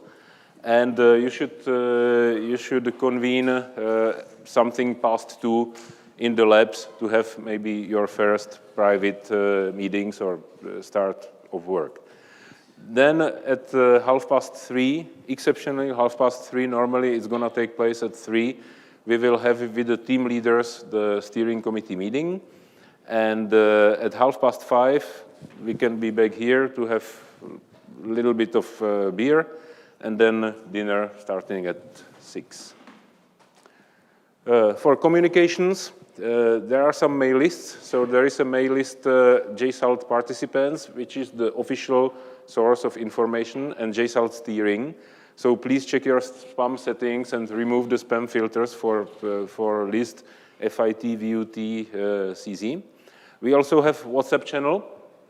If someone is not in the WhatsApp channel, please ask anyone around you to add you, or ask Renata or Radim, our organizers. This is mostly for informal communication, for the trips, dinners, fun, but sometimes it's also like dynamical. It's the most dynamical channel to broadcast information. And for the authentication, please, if you are not in the lab but anywhere else at the faculty, wear your badge. Well, I was asked to do this practical part, but actually I'm the one kidding, and these people are doing the real work. So it's Renata, Radim, the main guys, and the students, Martin, Jarek, and helping us with practical stuff. And Katja doing everything about the AV, the streaming, etc. So they are in office L222. You should be able to enter our department door with your badge, or you can text them through WhatsApp. And that's it, guys. Well, just take this, look into the welcome guide. If there are any questions, please ask them now. And we are also dynamically adding them here in this document. Any questions?